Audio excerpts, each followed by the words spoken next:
Okay, hi. So this is something new I've been wanting to do for a while. By the way, hi, Yusuf Rashid here. I'm a drummer. So I have a lot of stupid interests and a lot of stupid things about music, and I thought, you know what?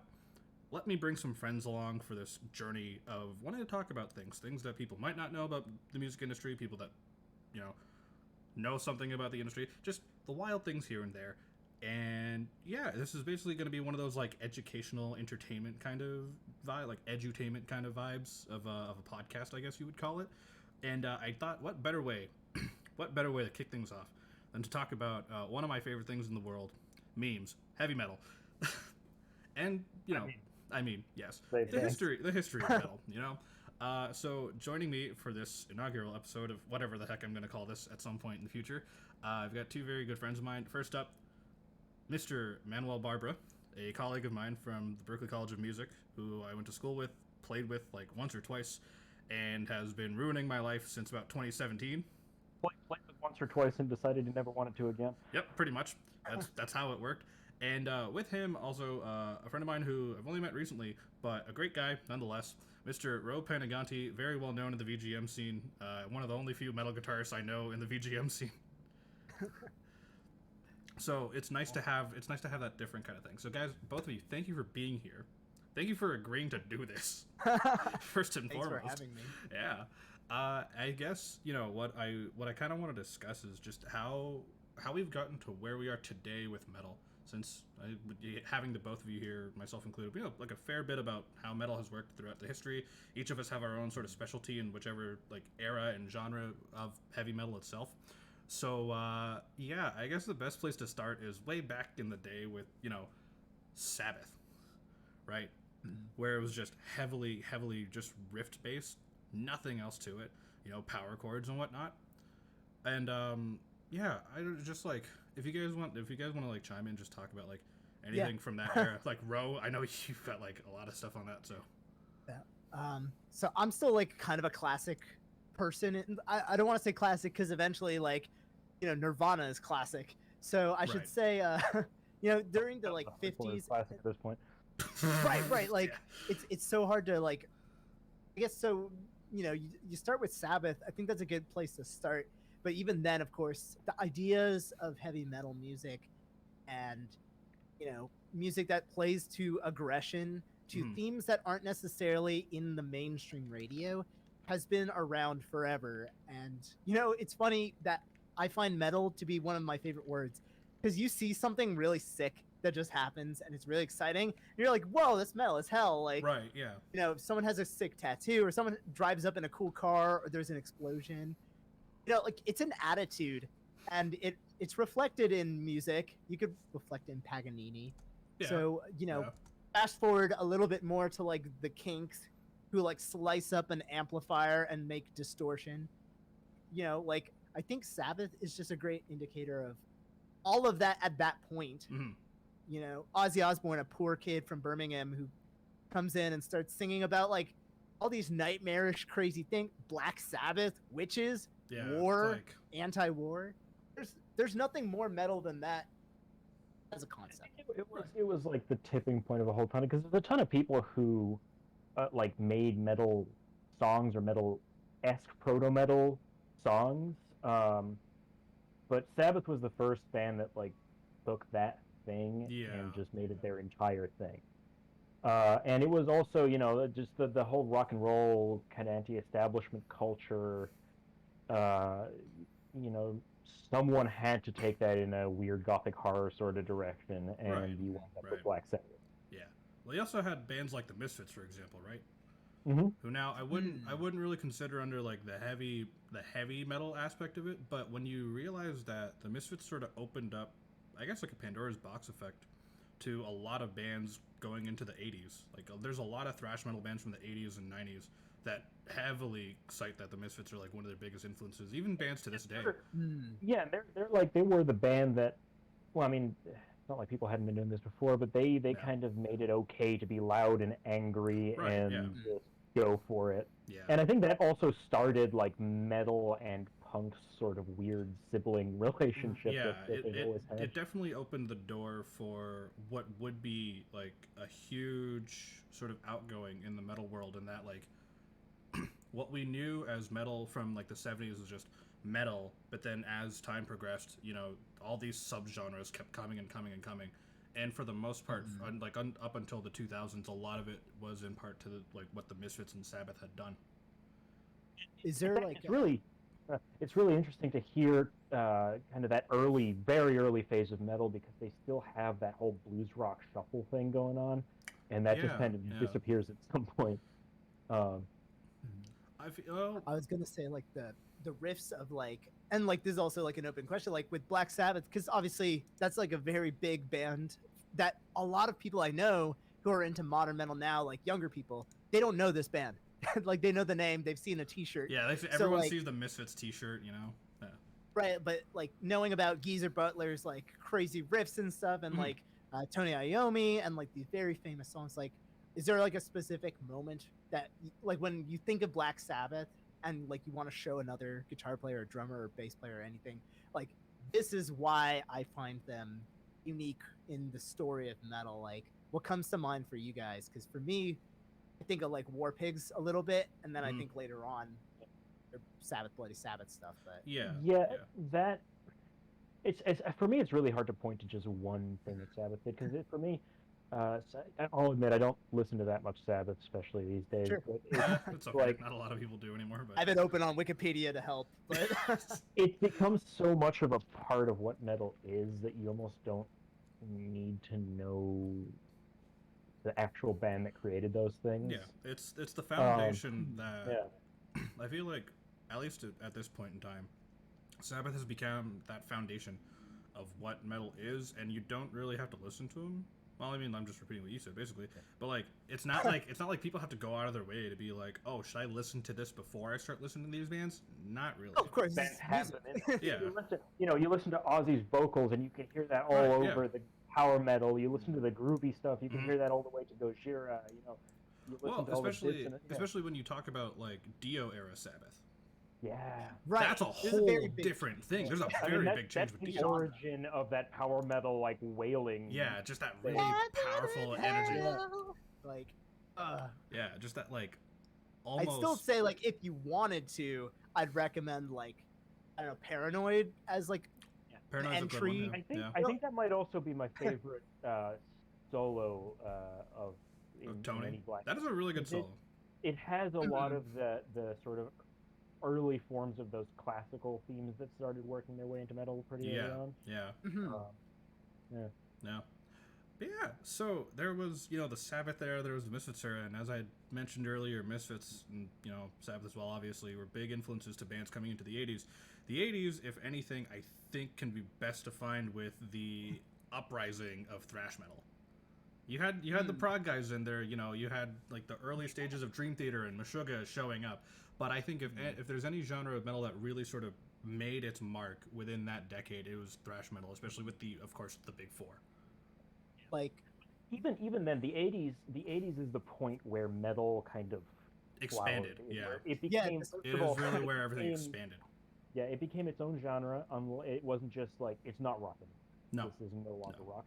And it became like, as you were saying, I was actually researching this so many years ago, just where the origins of all these things were. But I was shocked that all the prog stuff had its origins in the early 80s.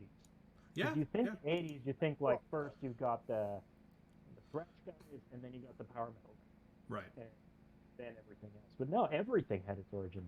We'll say like the 70s. I don't know like how Sabbath categorized, because obviously like it starts in like the end of 60s and stuff, but the 70s, like it's not what we may picture as like this Titanic metal, but you have especially for prog, but you have Zeppelin, which maybe a lot of people don't find it heavy metal. Deep Purple. You had Yes, just like Machine Head itself, which is literally metal.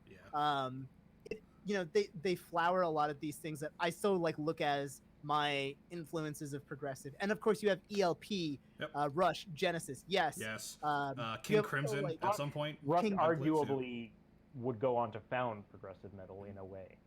Absolutely. These are like the building blocks, which is what prog is.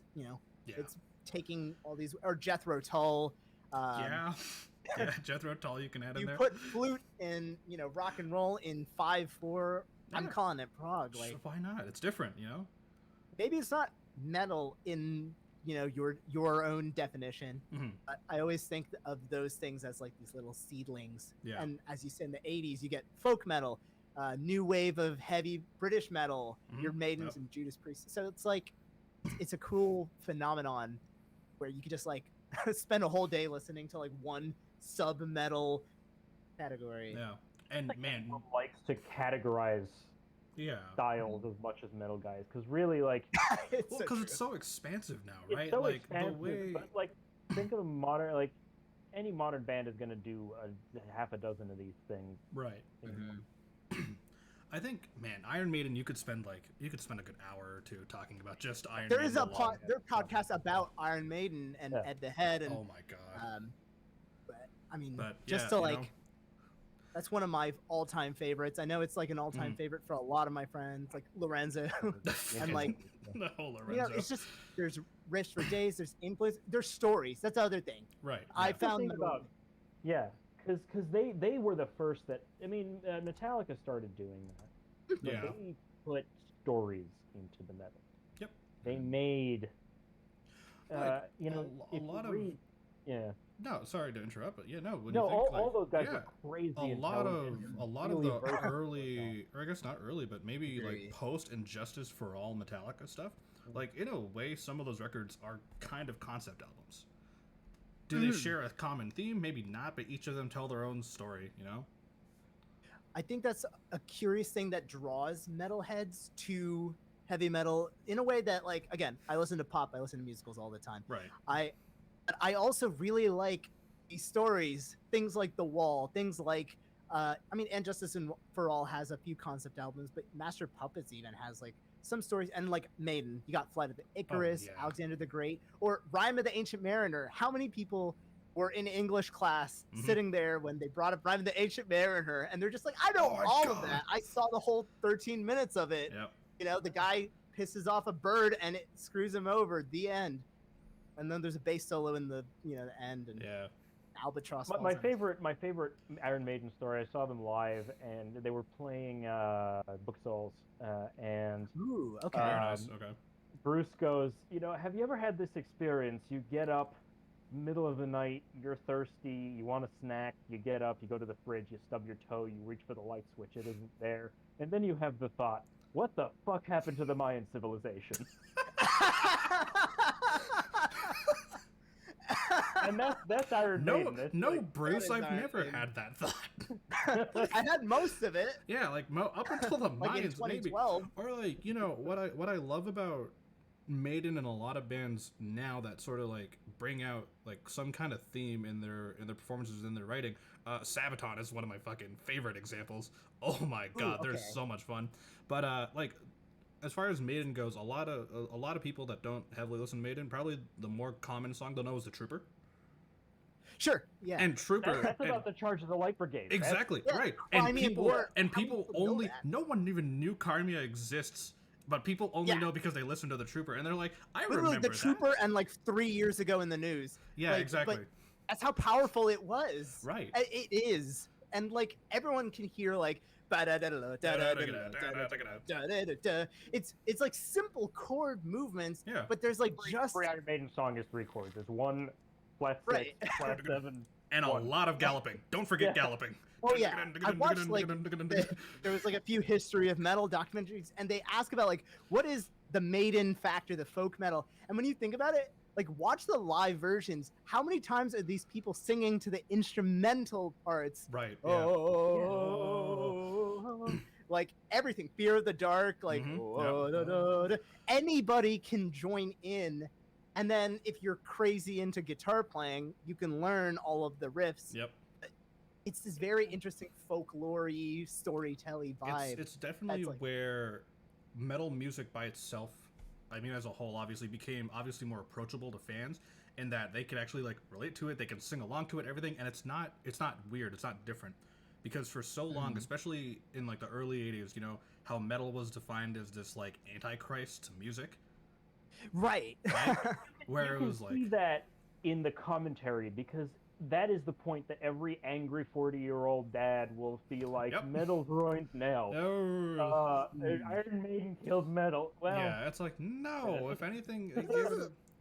Wait, what birthed it if Iron Maiden killed it? Yeah, it's like, It's an attitude thing, and I will say, like, also Iron Maiden is so freaking popular in not just America or Europe, but South America and Asia. Yeah, I have huge in friends South who America. like so much. Even a lot of my like Indian friends that I've started like meeting now, they know what Iron Maiden, Metallica are like. They've reached these audiences because they're telling like broad universal nowadays, you gotta dig for that. My God, like the anti-establishment, like it hits you right here with, you know, the right kind of metal bands. So Yeah. I still think like, and you go to like thrash, you have Megadeth. Yeah. Like if I look at an album like Peace Sells But Who's Buying, and you like look at the back of that, phenomenal record. Conjuring, like shivers down your spine. Good and, Morning like, Black Peace Friday. Sells. Good Morning Black Friday. Good like, Morning Black all Friday these is devils psychotic good. And considering of so like good. what the connotation of that song actually is, like Oh my God. it's so like it's ridiculous in a way. But you know, now that since you bring up thrash, something I want to get to is, you know, you talk about Megadeth, you talk about, you know, Metallica, Anthrax. We're not talking about Slayer. We can only talk about Slayer. we can only talk about Raining Blood so much here. Well, there's that other one that also starts with like the really fast riff. Angel and of Death? Just hits. That might be No, it. I was talking about the other one. Oh, No, I yeah. was Oh, talking the about other one. Yeah. Oh, the other one. That's Right. all of I them. still enjoy It's jokes fast aside, I and do weird enjoy chromatic what bullshit, Slayer- and then a solo that's in the wrong key, and then we're done. Kerry King's just there. Like, I mean, I enjoy what Slayer is. I don't Yeah. listen to Slayer albums myself, but you know, I get it. right, yeah. Like they're responsible for a lot of stuff. They are. Like, They're death also metal. a Death huge metal band that's is responsible. Slayer. Now you talk about thrash metal, and everyone, if you talk about metal nowadays, and you talk about like metal that's been popularized, Metallica is obviously the most important name, because if anything, correct me if I'm wrong here, debate this if you want, they're arguably the most commercially successful metal band to ever exist. The numbers prove it. The numbers prove it, right? There's no way they're not. The numbers prove it. I know people who never even associate like themselves as metalheads, but they found a way to connect to Metallica, whether it was Load or whether it was Master of Puppets or whether it's Saint Anger. You know, someone liked something they created. I don't know about Saint Anger, but I've never met anyone who's a fan of Saint I've never met Anger. a drummer who's a fan of Saint Anger, but you know, again, they did whatever they wanted when people would hate it, and I think that's metal. Even if I don't listen to Saint Anger, unless it's like as the joke. But yeah, and Metallica, I discovered that, you know, when I was 13, so you know, it's not like when they were. Everyone was super into Metallica for at least a week when they were 13. Yep. And like being a guitar player, it propelled me like to learn more songs, to want to be like Hetfield and sing at the same time, which is like, it's like the like coolest how the hell thing do you in the do that? world. You're like coordinating. And like Hetfield was the god king of downpicking until John Brown showed up. Oh yeah, it's there's. You know, that's the other thing too. I guess like going off that is, you know, you look at how, like with thrash metal especially, I want to say you could argue that it's happened before that, but with most bands before that, you had your separate guitar players and then your separate vocalists. But then you bring in Dave Mustaine, you have fucking Scotty, and you have James Hetfield, right? And these guys, you have Tom Araya. You have Tom Araya. Yeah, we were all trying to think of it. Which is, but you know, the fact that, especially like you look at Mustaine and Hetfield, right? Yeah, Hetfield's a downpicking fiend, and the fact that he can handle all those riffs while still singing at the same time. The fact that Dave Mustaine, like he's singing terribly well, no, but you know, it's still works. something. I mean, like, That was the man, metal have vibe, you ever go back and watch like the late '80s live recordings of Metallica? Yes, those are phenomenal. He's like so energetic every night. You wonder what kind of god tier tissue is surrounding his throat to be able to sing "Seek and Destroy" and like you know, what's the other one? Four Horsemen, especially like yeah. He's hitting like these very high notes, and like you like started talking about like the change in the lineup. That's a really good point, because thrash metal was usually two guitarists, and a drummer and a bassist. Yep. Yeah, and a singer. Whereas like in the 70s, I think of the keyboard player, the one guitarist, the lone singer. Like it was a different vibe, and the production is a little lighter. Yep. Then we have like Motorhead. Can't miss Yeah. Motorhead. We Can't have miss the wall Motorhead. of sound. Peace, Lemmy. Rest in peace, Lemmy. Oh my god. But Peace, God. you know, basically, but you know, it made like the way the music that was metal had evolved from like, you know, the Sabbath days, the Misfit days, you know, and that weird where prog sort of like peeked its head out and was like, "Hi," and then everyone was like, "Go back into the closet with you." Too much thinking. It's like, "Hey, we have a song in 15 seconds. Right. What did you just say to me?"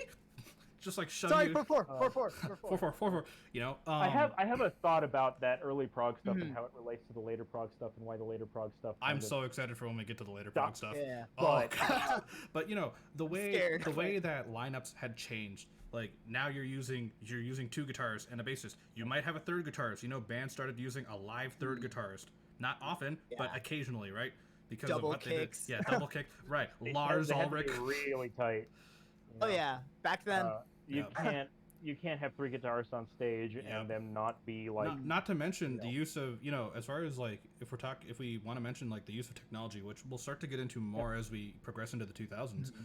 The use of click tracks live, that wasn't a thing really back then. And You know, the 80s is where a lot of that, like what we consider modern recording technology, started to take off. Yeah. That's when these bands could be produced so they'd sound like big. Like big, and how it sounded on the record and all that. You see like tape recorders and demos. If you watch like the old breakdowns of how songs were written around the 70s, and like maybe I should say like late 78, you hear more of those stories where guitarists could go home and affordably have like a little setup, go back to the studio, right? And my favorite band, which I think they're a metal band in a way, but Van Halen, a lot of the stories of these things where they played clubs with like a lot of the metal lineups. I mean, they toured with a lot of these similar things, and they would like go back in and write later. They would eventually have their own studio by 85. Eddie had 5150 studios, so you know you could go and produce your own thing. And obviously Metallica, they ended up building their own HQ and so on and so forth. So like as you say, like technology is going to start playing a really interesting it becomes factor. a bigger role, and the more accessible it got, the I guess easier it was for bands to be their own kind of band. You know, it wasn't just, "Oh, you're a metal band, yeah, do you sound like these guys?" No, at least not anymore. Right. You know, yeah, so you had the thrash era, which really sort of changed not only the way people perceived metal, but you had Metallica's massive uprising post Master of Puppets. Like that, you also have another of the sort of peaking of the weird end of prog. So like you do. Well, you have Master of Puppets, actually, honestly, I and think is like one of Justice my for All, favorites. too. And Justice for All, Yeah. yeah, But- really good examples. but you also have Megadeth. Yes. That's true. That is true. Like they were doing the weird augmented stuff before Tosin was. Yeah. Long before Tosin No, there's was. there's different like influences that kind of poke their heads into like, and that would like stand out back then. Now it's like the expectation. Yeah, exactly. It's like it's the norm. Song? There's a song, I think it's called Five Magics on the Tornado. Oh God, yeah. It has this really bizarre, like quarter note triplet augmented arpeggio going on in the background, and like no one else was doing that. That was well, that was Marty Friedman. I was about to bring up like even with with lineup changes and everything. If we're talking when we look at it from like the nerd aspect of like composition, you had people like Marty Friedman that just changed the game. Oh my God! Like rust in What was he peace, doing? rust in peace, Marty Friedman. Just holy shit, what were you on, man? But Chris Poland was already a jazz musician, and he like he returned to jazz. Like that was that's what I've noticed of recent. But like a lot of his phrasing is extremely unconventional to a metal player who might mentally think in a blues pattern, and he was, so you get all of these like crazy walks and licks that they stand out. Freeman too. None of his licks line up with it's really annoying to learn his solos. It really is, yeah, because they're all just all all the over phrases the place. start on like, all right, here's the offbeat 30-second note of bar Right. 3. Yeah. Devil's Island, the opening solo is a really good example if anyone's listening and wants like instant what the hell are they talking about, because like he starts on like the second eighth note, like after a rest, and like there's very like confusing jumps between like different scale climbs. It's just very unconventional. Like obviously Satriani, Vi, Oh yeah. Yngwie Malmsteen, all your guitarists, Yeah. they were there in the Yep. 80s, but I was just gonna bring that up. The '80s is also the origin of like the guitar god. The virtuoso era. That's what I like The to call it. The virtuoso virtuoso guitar era. god. it Yeah, used yeah. to be sexy to people, Mhm. and now we're It's just dead. nerds. And now we're all just nerds in our But image rooms. was a big part of the 80s, and hair metal, Yep. your Whitesnake, Cinderellas, Poisons, like, and Motley you know, Crue. a lot of people look back at that, and it is kind of weird, and it is kind of like played to an audience, but it Oh, is of course. That yeah. hair metal thing is the last time metal was mainstream. And well, you got the hardcore, the metalcore stuff. Yeah. Yeah. But mainstream movies, like you see like kids, and they're like, hell yeah, I'm gonna go see like Whitesnake and stuff, and now Yeah, it's and you're like now that's the last thing anyone wants to haul their parents to do or Yeah. something like. You can see like a lot of those hair metal bands were very sanitized, very like you know. It's all about accessible love. to- Yeah, it's all about- exactly. It was structured to the point where they knew what they were doing and what they had to do, rather than just like, yeah, we're just doing this for fun. It's like there was motive behind it, right? Like bands like Motley Crue and Poison is like one of my favorite examples, because like where the hell are any of them now? Bret Michaels, where are you? Oh, but see, that's the other thing. Like they were put on this weird pedestal, just like many famous actors and actresses were back then. So Well, now it was all the they're Hollywood still- scene, right? It was all they were That's all all LA it based. was. Yeah, they were all pretty much all the big hair metal bands you can think of were LA based. Right? Right. And then they were put on the giant like Hollywood pedestal. Basically, they were in movies and everything. Their music would show up in like Pulp Fiction and like whatever else. And Oh, then yeah.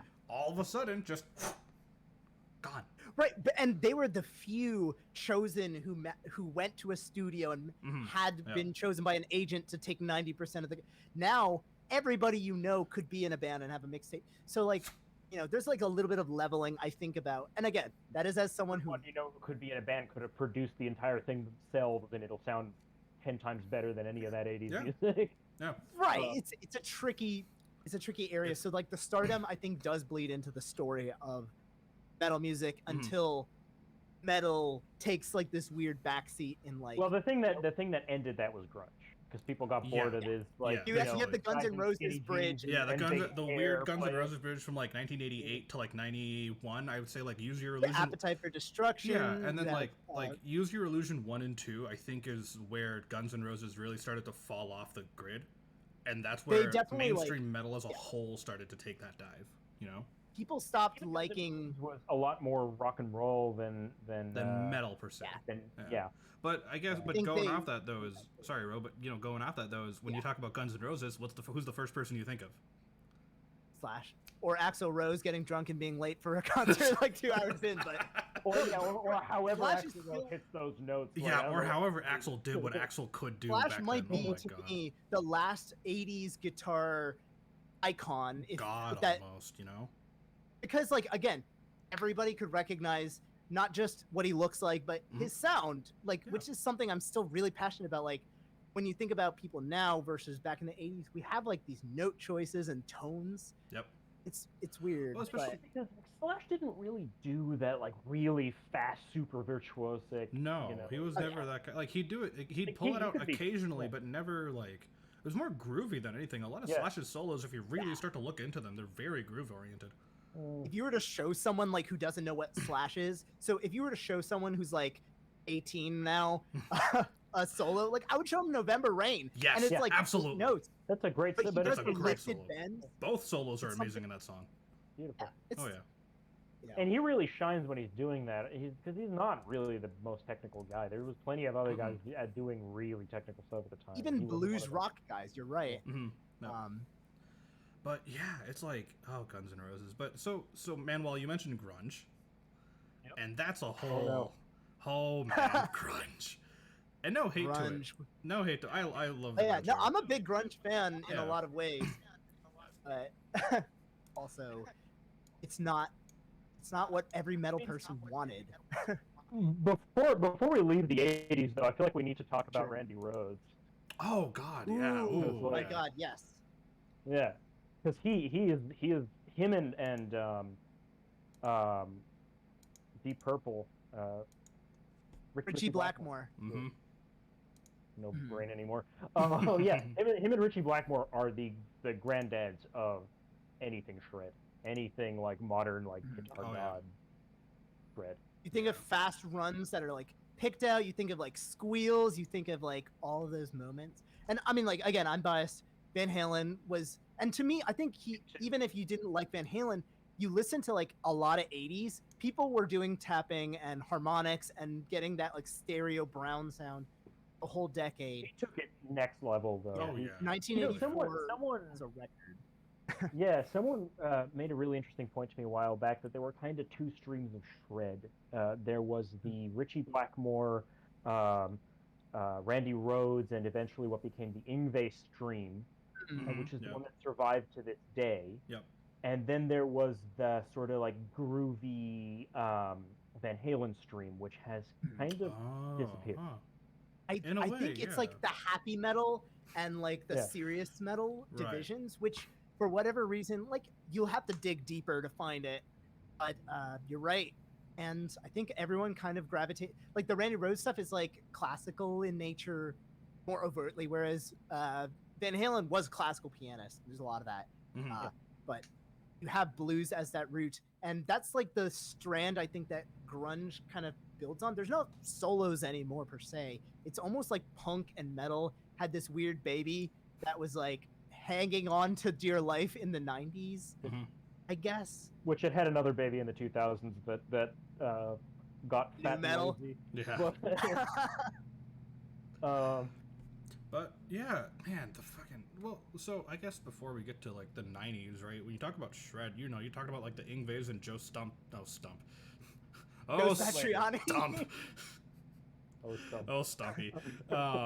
What a guy. That's obviously the stuff that has survived to this day. Even though now we get into the 90s where like grunge sort of took all of what we knew from the 60s, 70s, 80s, and just sort of put it in a corner for a little bit and decided, what we're gonna do? We're gonna make everything like a little more riff based, but a lot slower. Tempo, if anything, was the biggest difference with grunge. It told a little different stories. Yeah. It's a little microcosm of what happens in history and like grand history. I mean, I'm not talking like from the 80s to the 90s. From the 1600s to now.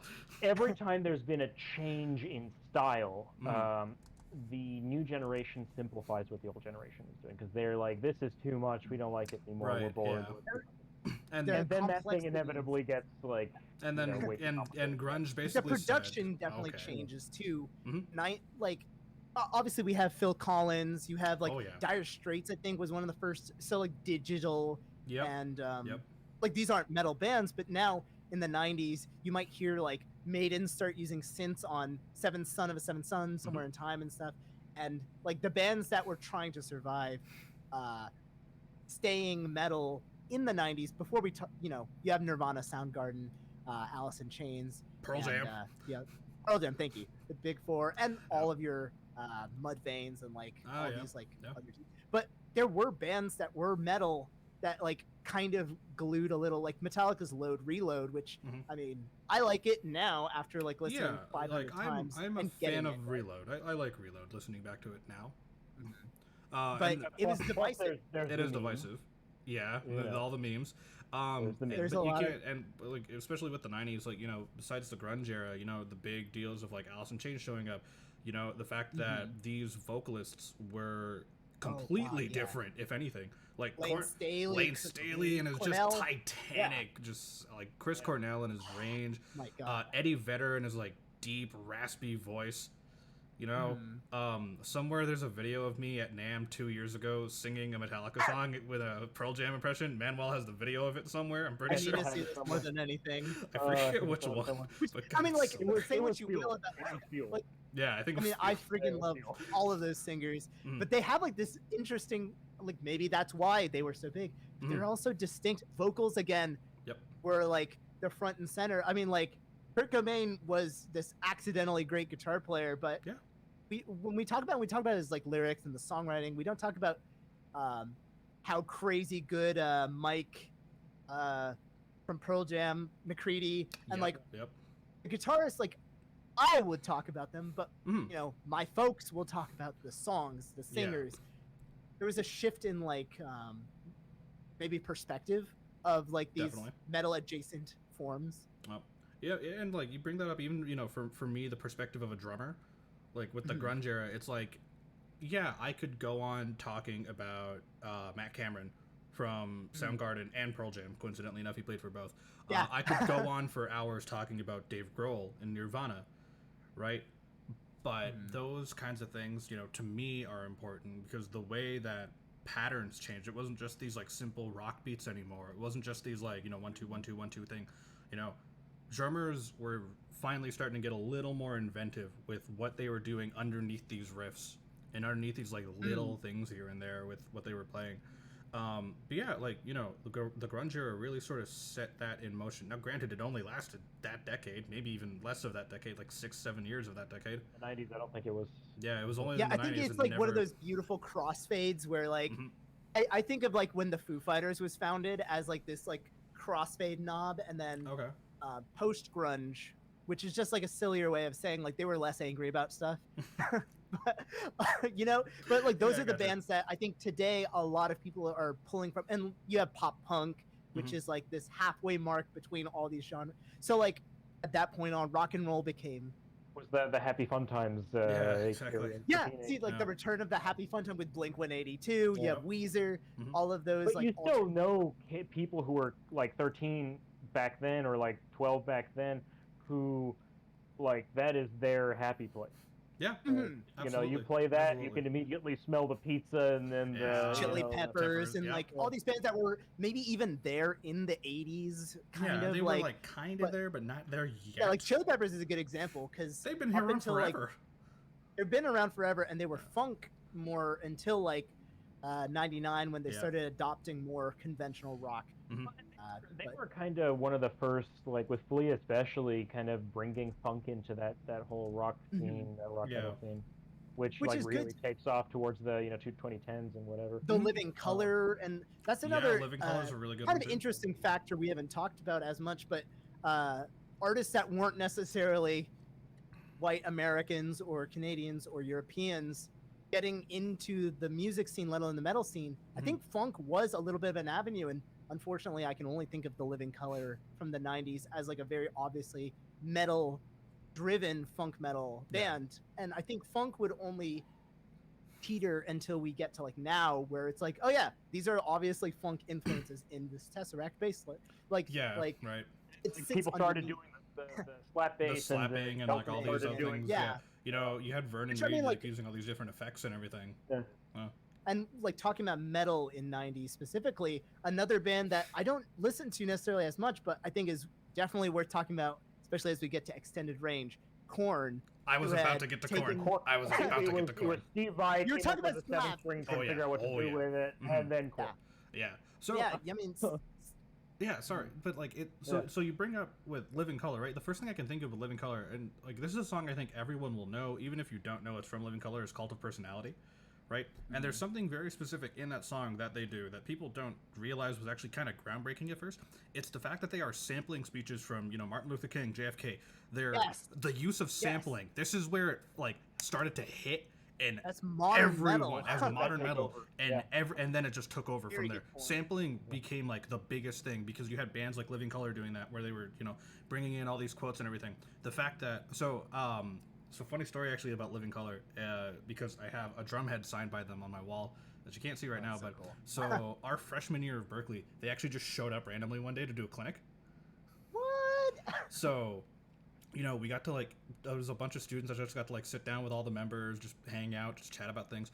And someone asked how they handled the programming stuff when they would bring in the samples of quotes and whatnot for their live shows. And Doug Wimbish, their bass player, was talking about, well, basically what we did is I had a little portable CD player with everything burned there, and he would find a way to rig it to his pedal board. Oh my god! That's so that he cool. could use his pedal board to control it, which is That's basically MIDI difficult. programming today. It's But without holy the shit. Right. But without the MIDI programming, without all the funky bullshit of MIDI programming, and having Right. an expression switch and everything, right? Yeah. It's holy shit. The fact that you guys thought of this back then, Yeah. is groundbreaking. No, it's that beautiful bridge of It like is. they just got this stuff, but and like again, it goes back to what we talked about, anti-establishment. That Mhm. song is Yep. so like interesting politically, and it's again, this isn't a love song. It's like No. talking about indoctrination. So metal was still retaining that like flavor, even though they were obviously like pulling all these different vibes Mhm. and Like people keep complaining that metal is no longer this thing, or it's no longer that thing, or metal's ruined now because this band did this. But Yeah. metal has always been a ton of stuff. Exactly. And there, Yeah. going back to our earlier point of it being, all these subgenres now, like it's not just metal, it's its own cinematic universe, basically.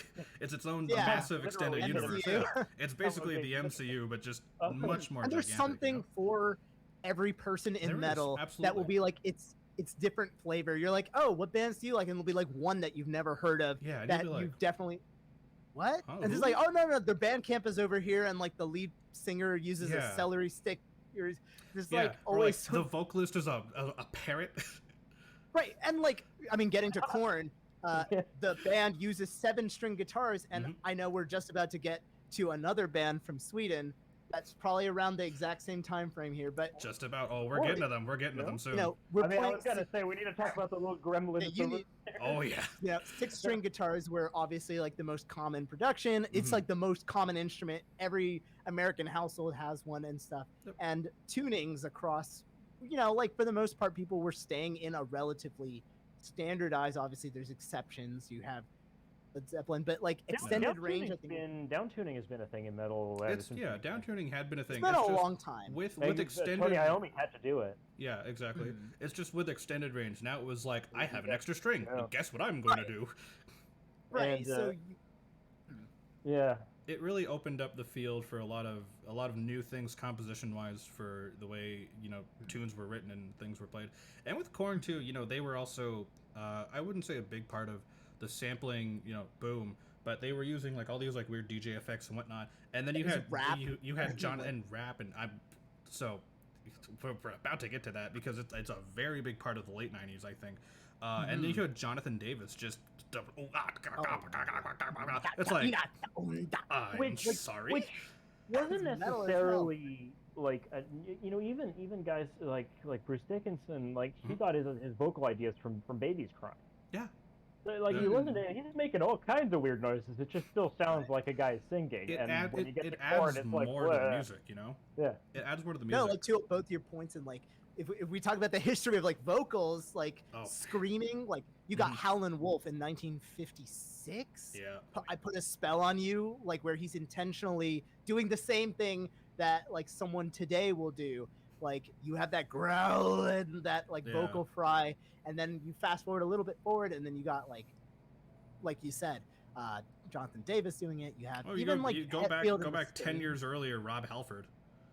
Rob Halford, Just the you know, most Judas Priest and- dynamic like, oh my Yeah, like- god. Mixing me, his like- vocals must have been a nightmare. Dude, I just- for whoever the engineer was for Painkiller, God I bless was literally you. gonna say, That for people record, listening who are like not familiar with Judas Priest, listen to Painkiller, listen to Painkiller. Just not even and you will the have whole mad album, respect for. the whole album by itself is amazing as a metal record, but just listen to the title track Painkiller. It is truly just like from all aspects of the band, from vocals all the way to the drums, phenomenal song. It's such a good metal, like to me, that's like one of those like if desert island metal tracks. That is kind of one. Yeah, you bring with you on an island if Stays you're there. stuck there. It's there forever. It'll never leave. But that's Right. obviously like the importance of how much it's grown, like what it means to society. Even though metal was still viewed then as bad and a negative thing, even today. Yeah, Devil exactly. music. It's like you know. And like Meanwhile, like Intervals is playing this happy, up. Yeah, Intervals is just chilling there. how dare you? But then it's like, darn. it's okay. They're like, this is cool. But I like that it survives. Shouting survived. Like Yeah, Korn, obviously, is just one stepping stone. You have Mm-hmm. what's the other band? They did quite a lot of songs, but Epic is the most mainstream one I'm thinking of. Faith No It was More. Also, Faith No More. Yep. Another band that did like this funk metal hybrid thing that's like, it's just very indicative of how everything's coming together in the 90s. Yeah. Not even prog. the two things we have to talk about in the '90s, power metal, Ah, yes, power metal. and the other little gremlin at the basement, Dream Theater. Okay, Yeah, you I thought we were can't. gonna get to Meshuggah There next. were a few bands Oh. I knew we couldn't avoid. Dream Theater was one of them. Meshuggah is one of them. Meshuggah, I mean- I'm not saying what the third one is. I'm saving that for a surprise, which we'll get to in about a few minutes. So, Sure. yeah. I hope I know it. but- so you're not ready. Yeah, like I think power metal really was a reaction to thrash. At its Oh, core. yeah. It was like thrash is too dark and too angry. Let's do the same thing, but sing about dragons and wizards. was Yeah, gonna that's say- where thematicism really came in. Man, Yeah. okay, just quick sidebar here. Manuel, do you wish we had a thematic analysis of power metal with Dennis LeClaire? Dennis LeClaire was one of our music history professors back at Berkeley who taught a lot of wild history classes, including one on like programmatic music and like really getting into like analyzing the themes of like how certain symphonies were written. And like really getting into the nitty gritty of it, not just this person was sad. Nah, his wife cheated on him and he decided to write it, and then he cut off his own hand and shit. And you're like, Dennis, are you allowed to talk about that? And she's like, I don't care. We're like, okay. So like, All with this lovely New York accent. yeah, and he has like the best New Guitarist. York accent. Like it was just great. It's But It's yeah, like you know, class with Dennis says, sit down. Dennis starts saying interesting things. Dennis stops saying interesting things, gets up, leaves. yeah, pretty much. And class is over. Go have dinner or something. Yeah. But Yeah. yeah, you know, so Before power we go metal. too far into Power metal. I mean, what power metal bands come makes to mind for makes 90s? the For the thematic 90s? thing. So here's the thing. Yeah. Here's the thing. The Just so I know 90s what are qualifies. so. The 90s are so. The 90s was such a broad decade that like there were so many bands really making their mark. The first one you think of, at least for me personally, that I think of, that's when the Black Album came out, 1991 for Metallica, right? Like era-defining commercial metal, right? Right. Like truly era-defining. You have that. You have bands like Korn. You have bands like, that's when Dream Theater was really starting to like pop off and like make their mark out there in the world. Meshuggah. Sugar, But yeah, we- Sugar Oh, was yeah. really Talk starting to about show that, up. But Sugar, you know, that's a whole Nothing. different thing. You We'll had, get, I mean, we'll Deserved. get to that. yeah, Deserves you to be had, done right. oh yeah, you had bands like I said, Korn. You had bands like what else? Like all the grunge bands that we had mentioned. You know, like every the '90s, Metal adjacent. The whole new metal.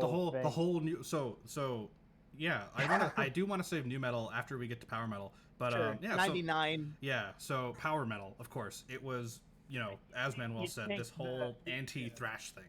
It's anti-thrash, but it's also like, hey, Maiden was singing about, this kind of stuff, and they Yeah. had that grand epic Yep. quality, and they're like, let's take the really fast guitar bullshit from thrash metal, the other really fast guitar bullshit from like all the guitar Right. virtuosos, Mhm. and like sprinkle in some dragons and wizards and Yeah, castles it and was just whatnot.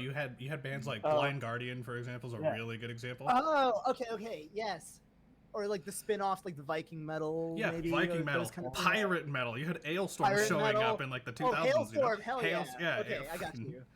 You had all the Which is power like, metal. yeah. Yeah, power metal really opened up like by itself. Like, yeah, we know metal from the 70s opened up this door for like how metal would grow, but these subgenres started opening up more doors for like these wild ass things, and power metal is one of the great ones because you had what was, bands that were making music about like with Maiden, it's like, hey, how do you feel about how the pyramids were built? I've never thought about that. Well, you're about to. Power Slave. Yeah, exactly, Power Slave. But and then you have bands like Blind Guardian that was like, hey, what if we just did music that was like kind of based off J.R.R. Tolkien's writing, but not. Like, let's write a song about Peter Pan, but make it really weird, or Yeah. stuff like that. Yeah. There's Right. always an audience. Like the kids who are Exactly. playing D&D is what I'm imagining for Yeah. power metal Mhm. now. That is Absolutely. power. That is Power power is metal. It's D&D. but I know more of like the 2000s, like bands that spun out, obviously like Dragon Force, and we'll get there. Yeah, we'll but get there Well, as we the go. D- cool that Dragon this Force started is- in the is 90s. metal chiptune, but No. Yeah, in a lot of ways, I think that's a better comparison. Yeah, Which definitely. metal chiptune is probably its own genre. It is. It has to be That's its right. own genre. It So, is. as we had mentioned earlier, getting away from power metal now, as we're starting to slowly get into the 2000s, there was a movement, and since we talked about the use of technology, the use of sampling, bands started figuring out, hey, what if we had like a DJ? You had bands like Slipknot showing up, where they were like, what if we just sampled our own records and fucked around with it and went live? If you had that, now couple that with something Ro actually brought up when we were talking about Living Color, is the idea of anti-establishment. In comes Rage Against the Machine.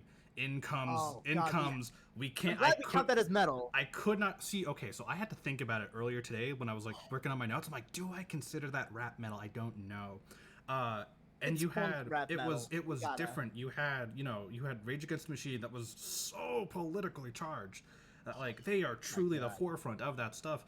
And speaking of little gremlins that we couldn't go on about, I knew when I put this idea together and I was getting these guys involved, there was no way I wasn't gonna go this entire time without talking about Limp Bizkit at least once. Yeah. It counts in some beautiful tiny way. Like, it needs to count. Stupid Fred Durst Oh. and his band of elves. Like, if you want to talk about a band that really sort of shook the world and like made it somehow more mainstream just because of Fred Durst alone, you have to talk about Limp Bizkit. You just have to. Of course. So, yeah, That rap metal started sounds- becoming a thing. Rap metal started infusing, like the technological side of things. You had guitarists like Tom Morello is a really great example, even to now, who started really fucking around with like his guitar effects and everything to bring a different sound. It's not like that typical, angry kind of metal sound that everyone's expecting. It's a different vibe. You've got like Zach De La Rocha very. on vocals, just really just Very. grinding it in his vocals and So everything. topical. Very topical. But here we get to another thing that everyone says, oh, that ruined metal. It didn't. At the same time, it didn't. all the other things Yeah. in metal that you love were going on. Exactly. So, Which it's is like, no, it's cool. still there. Metal is in the that's a mainstream thing that's back. And you brought up earlier how like late 90s is important to rap, and as someone who is like way too sheltered to listen to great hip hop now, I'm looking back at records by Biggie and Tupac and like all these like 90s moments where they were talking about this stuff, and then I'm like, wait a second, that's like what Rage sings about. Like maybe Yeah. we're all kind of singing about the same stuff now because metal or whatever music form you dig is your avenue, and Well, you in look the at 90s it got more acceptable. Yeah, because you look at, not even metal today. You look at rappers today, right? That Oh, are starting God, to yeah. bring in those like hard rock metal influences, and a lot of that came from listening to the likes of Rage and Bizkit. Ironically, came from Limp Bizkit. Oh, I man. don't remember his name. I got introduced to this guy who does like, it sounds like movie soundtracks, but with rap. It's so okay. cool. I don't remember what his Interesting. name was, but Huh. it's like he's singing about the same kinds of like really intellectual themes that any highbrow metal band is gonna sing Sure. Yeah. and it's great. I don't know. I like But it. yeah, especially, Like- sorry, Ro, go ahead. No, yeah, so I mean, like, it's cool because you think of it as like a guitar player now. When people talk about like tones and amps and like gear, I was also thinking like the 90s in terms of like what they were using. Like, obviously, you still had the standard stock. We talked about 7 strings, but like when you bring up Tom Morello, we now have like effects, Yep. fuzz. You have fuzz boxes. Like Yep. even Kurt Cobain again. Like his sound is like something you would hear in a punk band. And if you listen to In Utero, that is like some of the Yeah. grossest, weirdest, like unappealing yet super big, Mhm. production. So like you have more flavor just on an instrument level. Yep. Digital, like all the digital stuff that we take for granted today had its like real birth. That's where bands started recording digitally. That's where you start being able to like just digitally through with your audio, and that led Drum to all machine. these bands Mhm. like drum machines, Yep. Sorry, you Yep. all this stuff. It's when all the loudness wars Yeah. transpired, which we can say what you like about them, but they really pushed the envelope about what a computer could do to audio. Oh yeah, Mhm. absolutely. Yeah. Yeah. And like as technology grew, more bands were incorporating samples, more bands were incorporating, DJs. No one ever thought a DJ could be in a band, but you had these bands that were just making it work. More layers of guitars than you ever Yeah, could on a the tape machine. way bands recorded, it wasn't just all of you had to like sit in the studio for 6 hours and just try to do everything in one Right. go.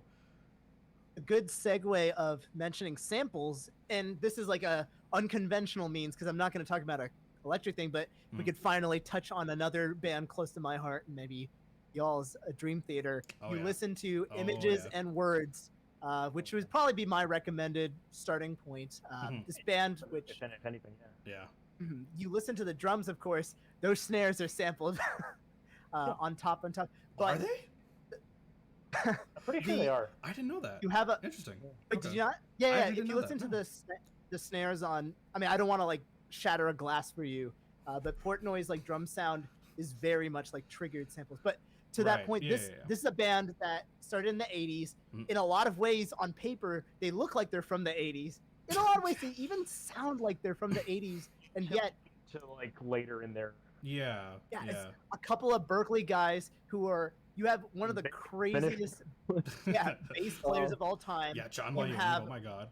Yeah, you have one of the most incredible guitarists who became one of the most inspiring extended range players, of course, who came from Berkeley and used blues and classic rock and jazz and classical all at once. John Petrucci. Yep. You have an incredible drummer who, sang at the same time of playing some of the most intricate rhythms, and also I think he wrote a lot of the songs and constructed a lot of them. From down what I the line. remember, yeah.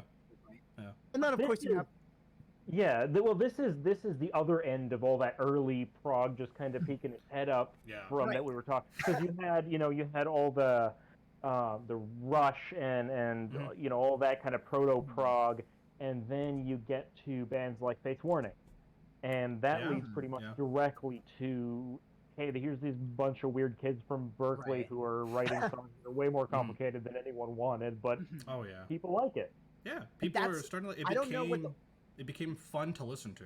It became Yeah. enjoyable for like mainstream audiences, But and Right. of course Jordan Rudess. You can't forget about fucking Jordan Rudess.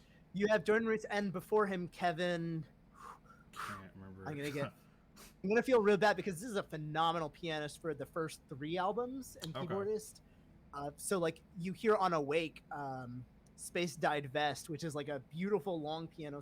So like the point is that this flavor of metal was playing like, yes, it was poppy. You have Labrie, who, divisive or not, I think it plays a lot on your loves of like the Iron Maidens and like big In that same tradition of big, loud, screamy vocals, bellowing not screamy, vocals. like operatic, not actually opera, Right. but I mean, operatic. Learning to Live, like he can't maybe sing it now, but like that big belting, I think it's like an F sharp at the very end, like.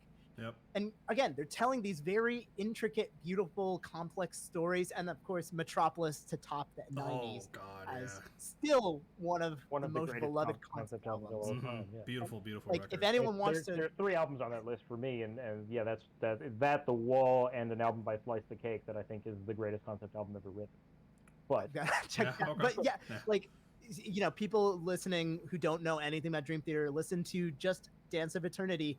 No, watch Dance of Eternity yeah. performed live. They have a very high quality recording, and like not only is it the intricacy, but the fact that like motifs Mhm. were very obviously back in fashion, not just in musicals, not just in Disney, but Yeah. like in Dream Theater. I think that's still something that we can feel out wasn't- today. there wasn't a lot of that metal up until then. You didn't have motivic writing. You had, here's a riff, Yeah. here's another riff, Riff. have riff. Right. And then like know? 10 minutes later, you're like, look, another riff. I mean, like maybe I'm biased, but like when you listen to like your Dream Theater albums that you love, and you hear like "Safe in the Light Like, That yeah. Surrounds Me," and then it comes back, and you're like, "Yo, I Whoa, know where'd that. that come from? I know Yeah, that. you're I like that "Ah." you did it again." Guitar writing too. There's all of the you have riffs and ideas and melodies and things that No. develop on each other. Right. Yeah. Which is a very classical way of writing because Right, they're all that's totally- trained. in Yeah, that tradition. it really brought a new aspect. Yeah, Dream Theater was one of the big ones. I want to start segueing now as we get into the 2000s, but I realize I missed out on a very important thing in the 90s that I just want to quickly The touch on band before I we didn't get listen there. to enough of. I'm guessing you're thinking Linkin Park. Oh, that I'm saving that for the 2000s actually. Okay, let's go to that. Actually, what I'm getting to, just briefly touch up on it, when you talk about, like there's one riff and there's another riff, and the concept of like actual classical writing where these motifs come in and develop into one another and they come back eventually, right? For me personally, I don't think of this genre without thinking about this band, but Death. Yeah, the big Ooh. 90s is the origin of death Death metal. Yeah. And That's that stuff the thing I has- forgot about, honestly. Yeah. Just as we were going through this, is like, and like that's in its way also a child of thrash, because Yep. it's Yeah. fast, angry. it really was music, different but- with vocals, you know, you and Yeah. death. Do yourself a favor, for those listening. Listen to the Sound of Perseverance. It is the pinnacle of death metal from like the 90s, 2000s. It is one of my favorite records of all time. And Chuck Schuldiner on that record, like everything about his vocals, the guitar playing, the riffs, like brilliant. Brilliant. It's different, yeah, because now there's actual screaming. You know, we brought back the whole vocal fry idea, brought back those techniques, and it turned into this like almost masterpiece, this psychotic masterpiece, you know? It's a very You interesting have like the genre. Gothenburg metal guys, Yep. the like melodic death metal, who took that thing and made it more orchestral, more approachable, Yeah. more. The They branch- took aspects of that power Yeah. metal like grandness Yeah. and It put that into. they opened up the way metal songs can be written. Yeah. You know, and obviously as the years progressed, metal songs got longer. It wasn't like 3 minutes, 4 minutes anymore. Now you have, you know, Dream Theater making like 8-minute songs. You have Death making like Nice. 6-minute, 7-minute bangers. Right. And now as we, you know, from the 90s we get to the 2000s, we start to. But before shorten we a get to little the bit. 2000s, Oh we need no. to go back to 1985 and talk about the other Scandinavians. The other gremlin. So, yeah. So after, was it like? I think it was after Korn, because Korn started the extended range, but I think Meshuggah. it would have it's been. Meshuggah. Okay, thank Yeah, you. of course. We needed to Yeah, get to we needed Meshuggah. I to was get to scared. Meshuggah. Yeah, no, we're not missing out on Take it Sugar. away, We're not like- missing out on Sugar. When Well, was Sugar, Meshuggah Sugar's founded? so It was interesting. 80s. Sugar's I so thought it was interesting because 95, but I swear they're older than that. I and think it's just the like 80s. I think it's the late the 80s. first release I 87. listened to must be 87. 87. I said yeah. 85. It was 87, 87, yeah. with the first album being. Have you guys heard the first Meshuggah album, The Contradictions Collapse? I've not. 91. I've only watched like one documentary. It's different. Yeah, it's different. weird. No. It's very different. It's like it's all the proto what you think of Meshuggah is there, but it's a lot more like jazz fusion, Alan Holdsworth influence, Yeah. and you can hear the Megadeth in there. Yeah. Very much so. Yeah, but that would have been 91. So this is going on the same time. Yep. But I think you know, Meshuggah. When you talk about Meshuggah, their popularity didn't explode until like the early 2000s. Oh my god! Yeah. Like they had tours. They had obviously like Yeah, they were. it's They had not a like they were a following. dead band. Oh, But people knew about them because all the later guys that we're gonna get into were listening to them in the 90s. Yep. So people knew. Yeah. they're so But- influential because of how drastic I think they were different. But like Nothing else sounds like that. To this day, nothing else sounds like that because it's No. it's like Meshuggah is a does. sentence. Yeah.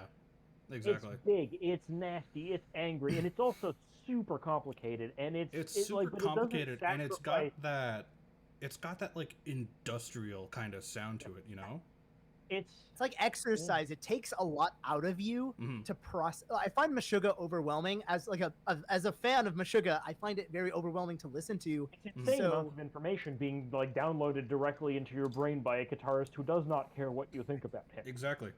Imagine describing like rock and roll to someone you met like in a time machine from 1800s. That is how I imagine describing Meshuggah to a fellow 27-year-old individual. Or Yeah. like just It about is- anybody, you know.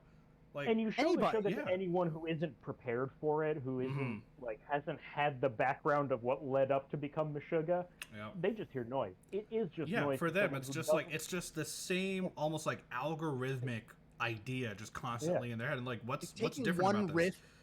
'Cause you need the making whole this- context of what made Meshuggah Right. to understand how to enjoy Meshuggah. hmm Uh, So yeah, no, but we'll get into Meshuggah in a bit soon, especially when we get into Djent, because that's a whole Oh my field god! house by itself. He But- said it. Yep, there it is. I said it.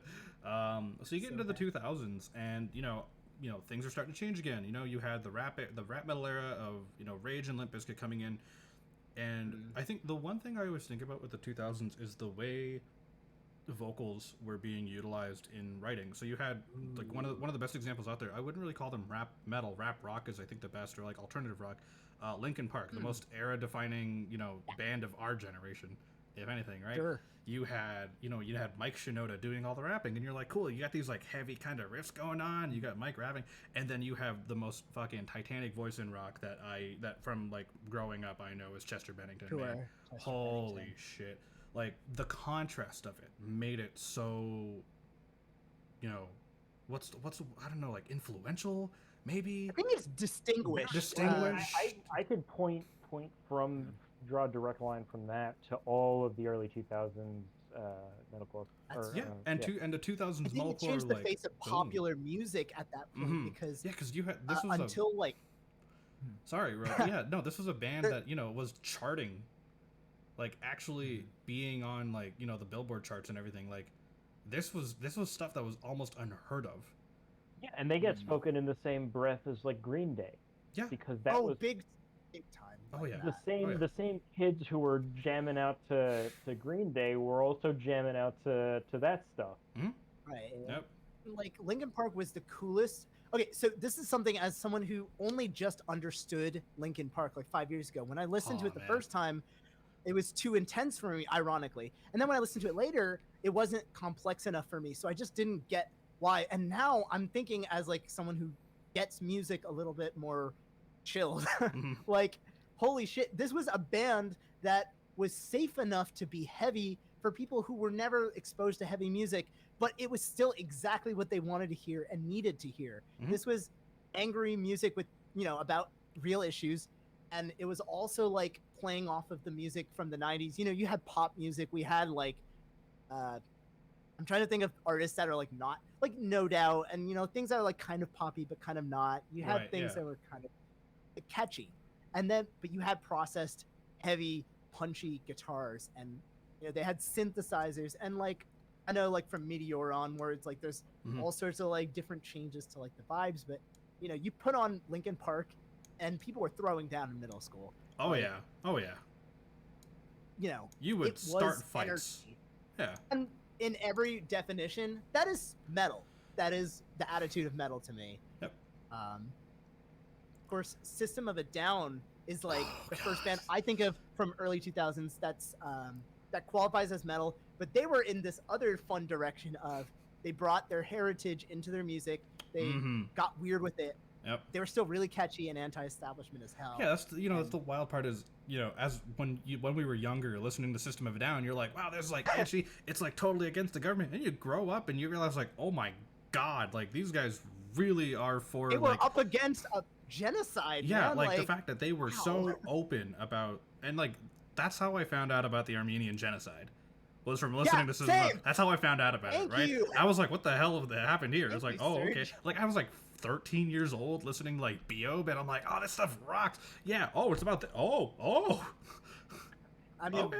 why did they always send the? A bad thing got Yeah. done. A bad thing. Yeah, the prison system. Like the scary thing about life is that I could show someone Toxicity, and they will be like, "This is the greatest album ever." Oh crap! When was this made? Yeah, like, exactly. When was this one?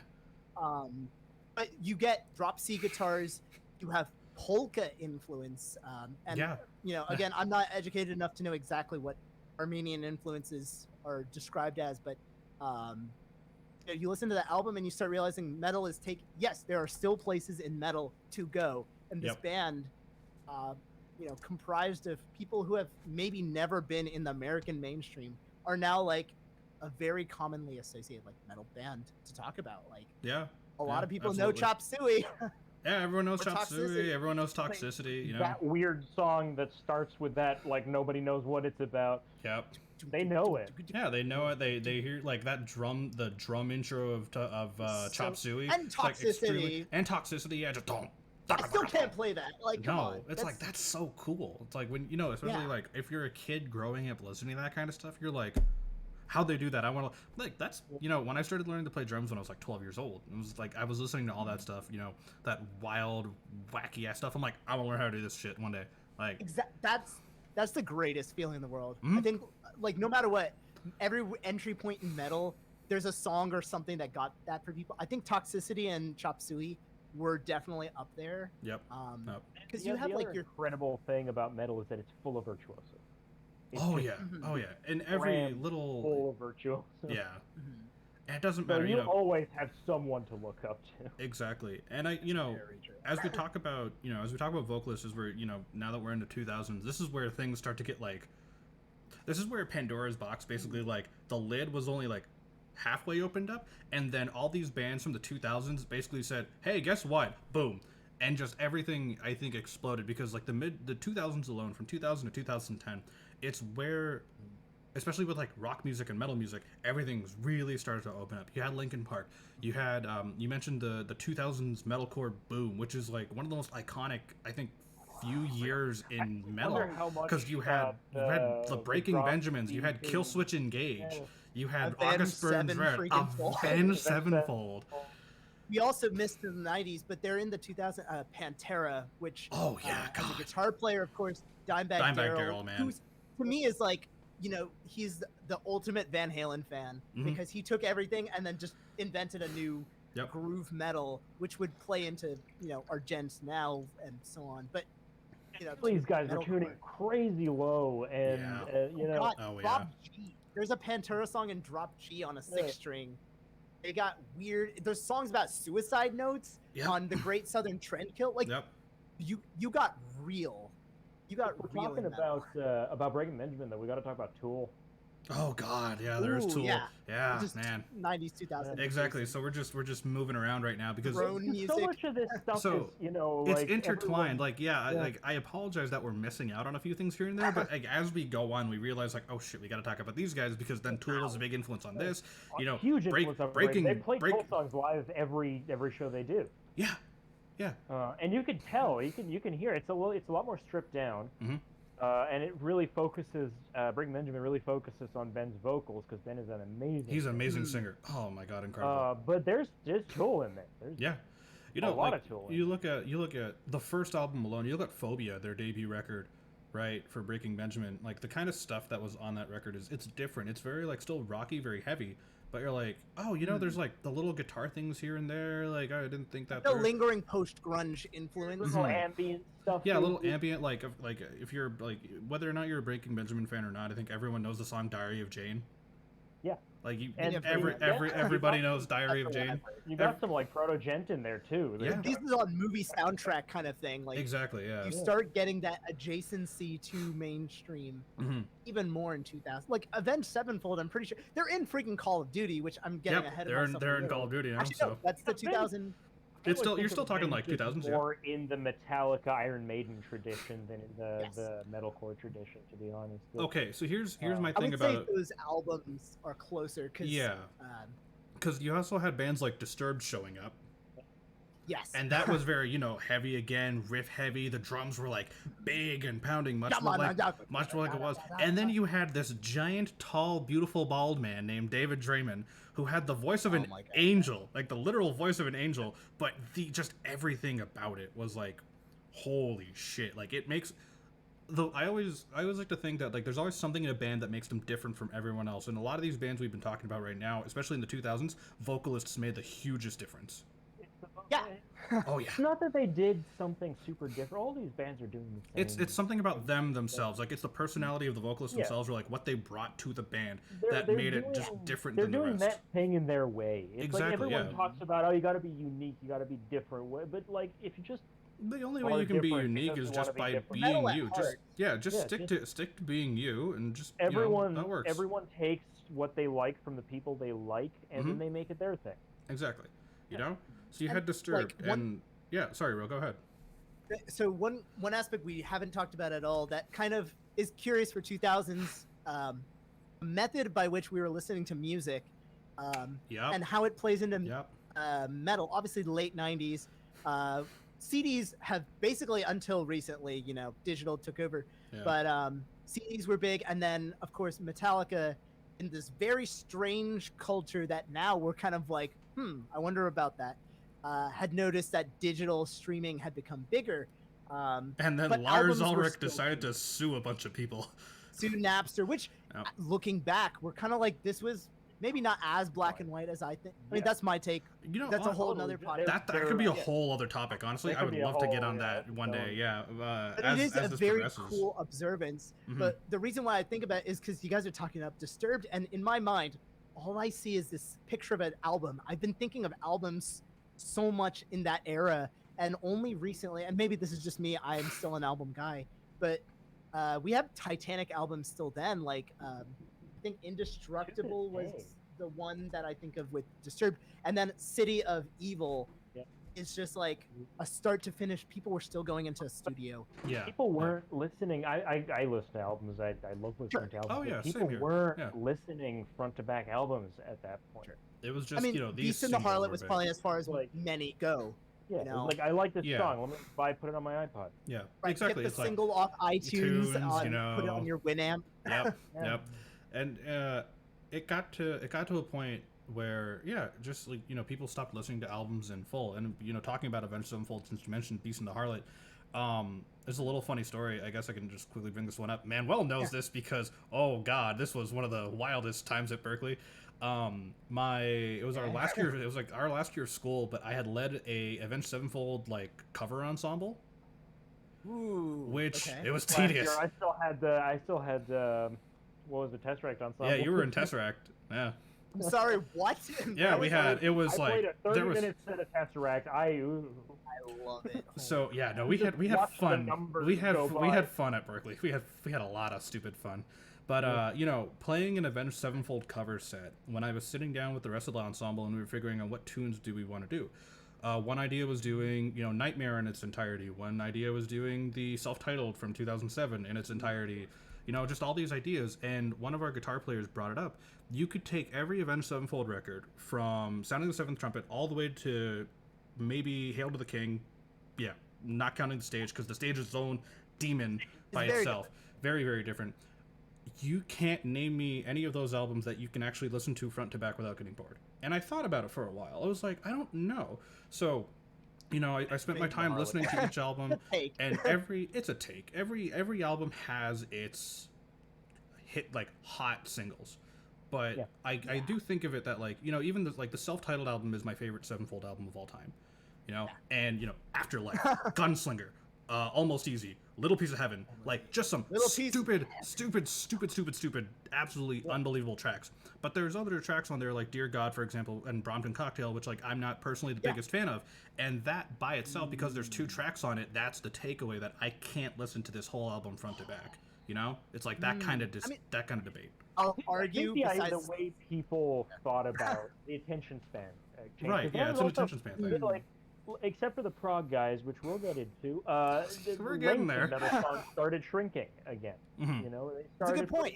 3-minute point. radio sings, Yep. and you know, Seize the Day would be like the skipper of, like, Yeah. you'd be I like love this Seize hard. the Day. But Season Day is a great mean, I like song, it and now it, you know, because- it was something different on City of Evil that was like, hey, here are all these wild ass tracks, and then here's a ballad. It's like, Little Which ballady I break. saw each one. I saw it with my sister, who's Oh, not a man. metalhead, and Okay, that was my yeah. first A7X song I ever saw. And I was like, they're a little in over their heads there, aren't Mhm. they? And then later, I'm like, yo, Beast in the Harlot is like one of the coolest, fastest songs ever. Like, we had to learn Beast and the Harlot for that cover set. That was fun for me. I mean, Oh. as a drummer, Also, and like, again, and the the rev. thing, and the thing is too is, like, you know, I talk about this a lot with, you know, my students and, like, with friends of mine when we talk about Avenged Sevenfold. Like, the reason I got into drumming in the first place, like, seriously, was because of Jimmy Sullivan. Like, the Rev is my God, probably my biggest influence when it comes to drumming. Like, He's all probably one of this- the most, like, yeah. not just playing drums, but being a musician. Yeah, also, I like, found his out what- vocals and everything, and, like, he wrote most of the beautiful stuff for voice. Sevenfold. This amazing video of them recording Afterlife, where he just walks into a recording booth and starts laughing his ass off for no reason. Yeah. Yep. Mhm. I know. It just Yep. what a dude. That's the other thing, And, by like- the way.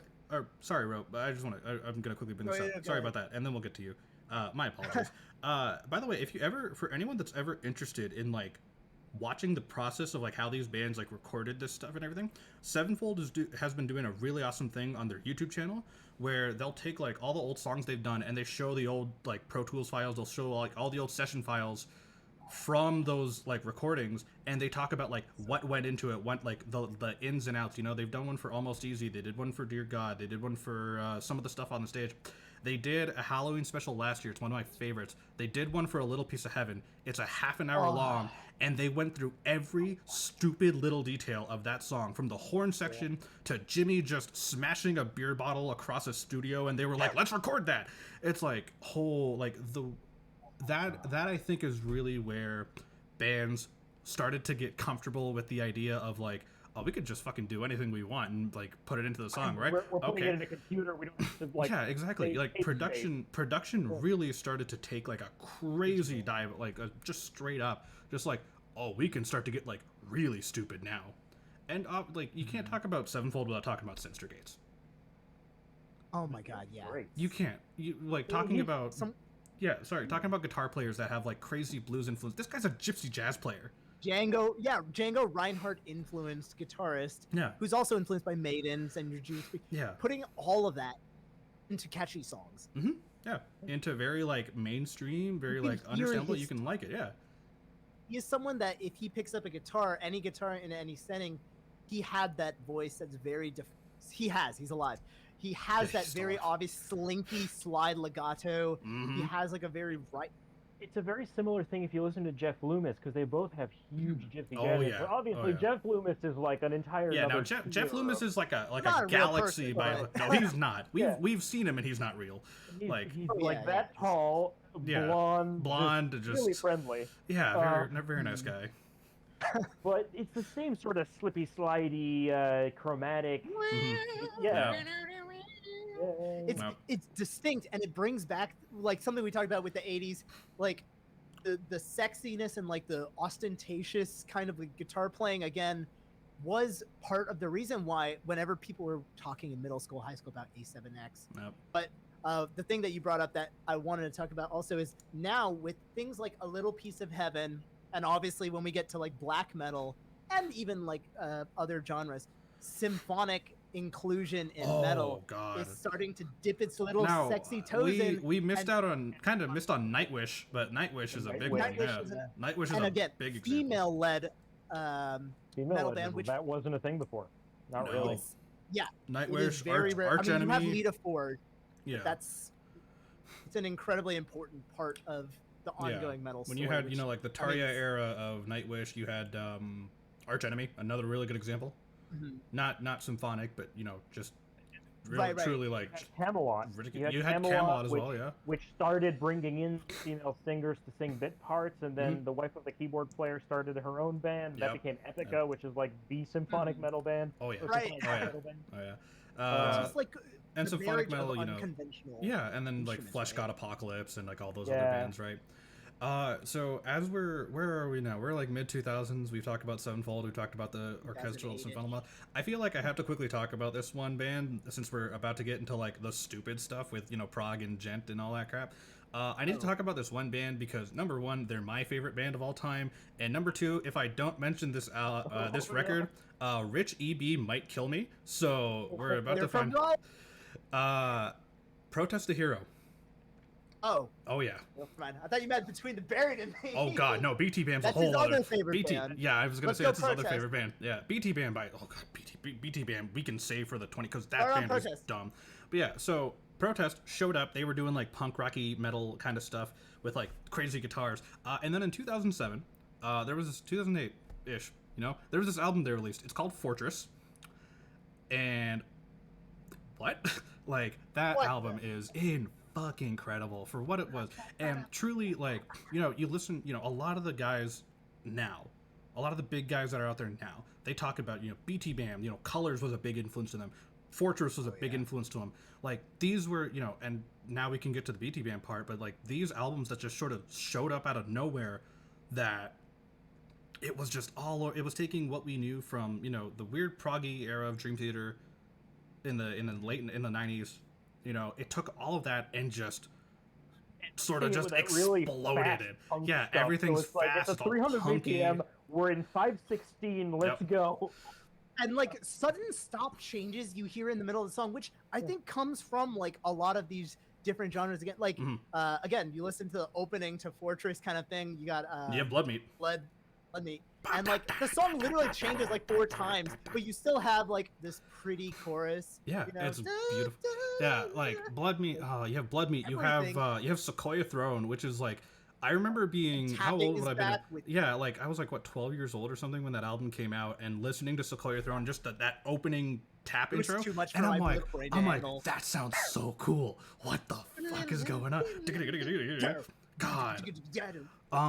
It's different and visibly so. Oh yeah, it's new. In the same vein, though, you got Dillinger. Yes, Ooh, yes. also You have a the good band Dillinger to Escape mention. Plan. Yeah. Very good band we have to mention. This nasty, like. They're in standard tuning too. They're Mhm. standard That's the tuning, wildest part is but they other- were in standard. Is the attitude. Like, all Yeah. their chords are totally. You haven't heard that in metal before. Oh yeah, no. All these clusters and they're just these weird. Very timings like and- just dissonant and like they basically took what should be ugly and made it like beautiful. Yeah. Ah, And ridiculously beautiful. it reminds me a lot of like listening to Schoenberg and that kind of era of, Mhm. of Mm. classical music, because they started playing with things and then they like insist, no, this is a cool chord, you're gonna like it by the time we're done playing it. Yeah, and Right, then right. yeah, and then you listen to it, you're like, that was awesome. Shit, Especially you're right, like I do like you it. know, You're especially right. when it came to like performing live, you had like Dillinger Yeah. was like one of the best out there in that they will do whatever the fuck they want live. Whatever, they'll climb on the scaffolding, Yeah. That was like when you heard performance, like metal shows had Mhm. like their own story, which I have not seen that many live shows. I have to admit, I wasn't a concert person for a long time, like because I wasn't a music person. True. Metal shows became like part of the characteristic, and I do think like once Prog came out, it was a little less like crazy. I think there was a little bit more cerebral. It's a little experience. less engaging physically and more like mentally Fancy. engaging, very like, you know, Yeah. groovy almost. Yeah. Like It when I depends saw on the Pink band, Floyd, I because just if you stood watch there like and cried. again Like, Meshuggah play live, Yeah. or you know Meshuggah Live is a whole Taken other. I was gonna say, Meshuggah Live looks like a metal show to me. Yeah. Oh man, you ever seen the That's- Black Dahlia Murder live? They're fun. yeah. Oh man. Oh, Oh, God. Black Dahlia is fun live. I mean, like you would always hear like stories, like even again like Slayer shows and stuff. Like Mhm, I went yeah. to a Slayer show and I had like more teeth when I came than when I left. Yep. But Yep. But you know, it like yeah, those bands became more engaging, and then as it moved on, it became a little less like physically engaging, but more, you know, like you're thinking more as the music's being played. You might not know what the hell's going on, but you're like, that sounds pretty. it's an Yeah. experience. It's an Good experience, bands yeah. Found ways to make it physically engaging. Like even think of Tesseract, which is again one of the most brainy bands. Yeah, they're you'll like ever Galaxy It's a pretty Brain. band. Just They're they a are. pretty band. It's Yeah. a very pretty band. I don't know what Ackle's brain is made out of, but I want some of it. Mhm. But it's also live. They're Yeah. fun. They bounce around on stage. They're headbanging. They're Danny's doing weird improvised tai chi while singing like an angel. I don't. I've got to see them live, man. Yeah, And, same. like Uh, I mean, they're technically I think maybe not yet, but 2011, 2011. So it's like yeah, post when you see 2010. like Concealing Fate EP and like one EP. Mhm. Yep.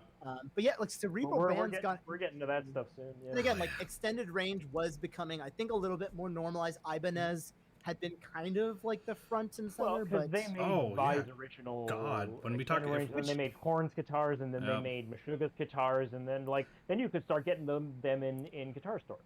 Yeah. You know? right, Yeah. like so You just get one. people were- Yeah, these models started People becoming will production models, and people could get that. You know, you would watch Steve Vai, and you'd be like, "That's a really cool guitar," and they're like, "Well, guess what? The Gem is now a production model that we're going to be selling," and then they made 30 of them. For the expensive version, and then Yeah, you can get the like, Gem Junior, which is the cheaper I mean, version, who knows? or you can get Yeah. the real one with the nice, the proper fucking floral inlays, and you know all that. It's Right. still got the dumb grip. It looks like every Well, other like- Ibanez they make. right in that advent. I think it's also worth mentioning from the technology that amps, you don't need a tube amp anymore. Like No, past you that, don't and need the don't even need an giant amp. Marshall stacks. I think You know, Well, late and you started getting a lot more like boutique amp makers that were Mhm. making Yep. really interesting things, and then Line 6 got into they made the original pod that every early Djent record is recorded with. Yep. the bean, Yeah, as it were. Yes, the Bean. bean. Which Yeah. again, But like those say what you early will, Djent bands made the bean sound real good. So. They did. yeah, it was perfect for production, and it was accessible, so Yeah. anybody could truly have access to make metal records with a drum machine. I actually think that like kind of shitty bean tone made kind of defined the Djent sound in a way. Not I agree. Yeah, no, absolutely. Even the modern stuff that gets used in Djent, it's like a polished up version of that early, you know. It's all about that like very gross, like high frequency 1K to like 7K area, like where like and kind of thing. And like guitar tones in history, if we were to like look at the 2000s, to that point, like there's a ton of like variety. But like when I think back to like what did the 2000s sound like, you know, like the metalcore sound was, it's like a little nondescript, but also it was produced loud and in your face, like Breaking Benjamin, Linkin Park kind of thing. Like that was the expectation. The metalcore bands had a very particular sound that they were going for. It was really absolutely, you know, lots of low end and low mids, clicking drums. Yep. But all the other bands going on there, they each one was doing their own things. The metal guys had these the death metal guys had these really like scratchy, very like choppy. You had the like Foo Fighter records, or you're just like, okay, this is just a cleaner version of like a Zeppelin record at this point. You're still using amps, but it's just better mix. There was a flavor. Yeah, so then, you know, technology improved, obviously. We mentioned the Line 6 and, you know, when they made the original pod and, you know, an actual like digital processing board you could hook up to a computer. You can hook up to a computer? What? You can record from home? You can buy the software to record on your computer at home? You don't have to buy Pro Tools. Yeah, you don't have to buy Pro Tools. You can use something else, you know? Like, people were starting to use GarageBand, and, you know, Cubase was a big thing as well. The 2-track stuff. Yeah, and this is where... The Easy Drummer, yeah. The other thing that makes this era, that's super important for this era, is the internet. Yes, right? Very all much of a sudden, you had all these guitar forums, and people could just, here's the music I recorded in my basement. Do you like it? No? Well, here's some more. Tablature is accessible. Like and they could start talking to each other. Yeah. So this weird guy from North Virginia could talk to this guy from England about playing bass on his record. They could just do it. Yeah. You know? It became much more accessible. Everything became accessible. And now we lead into the 2010s, or as I like to call it, the periphery era. The 2010s really took what we had with with everything that had happened in metal up until now. The technological advances, the compositional advances took all that, and you had some groups. Never mind, not even just bands anymore. It was mainly independent, guitar players or drummer, whatever, right? Like independent musicians. Yeah, most producers that decided, hey, I want to start making my own stuff. You had, in the 2010s, you had, Tesseract. You had intervals was becoming a thing by then, right? Plenty was starting to show up.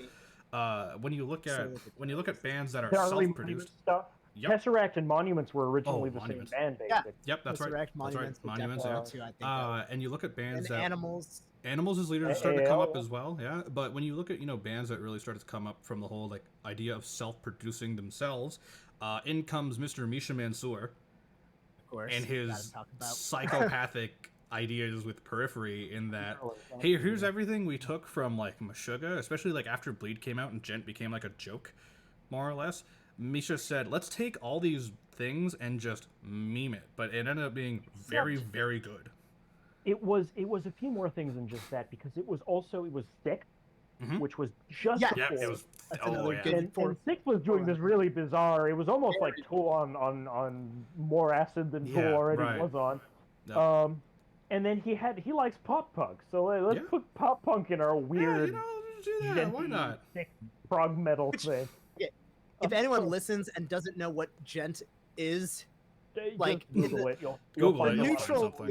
It's an onomatopoeia for a very deep palm mute that spawned an entire community meme. Some people view it as a genre-defining thing, but the music doesn't use it very often. Yeah. So I've actually done a whole dissertation paper on it.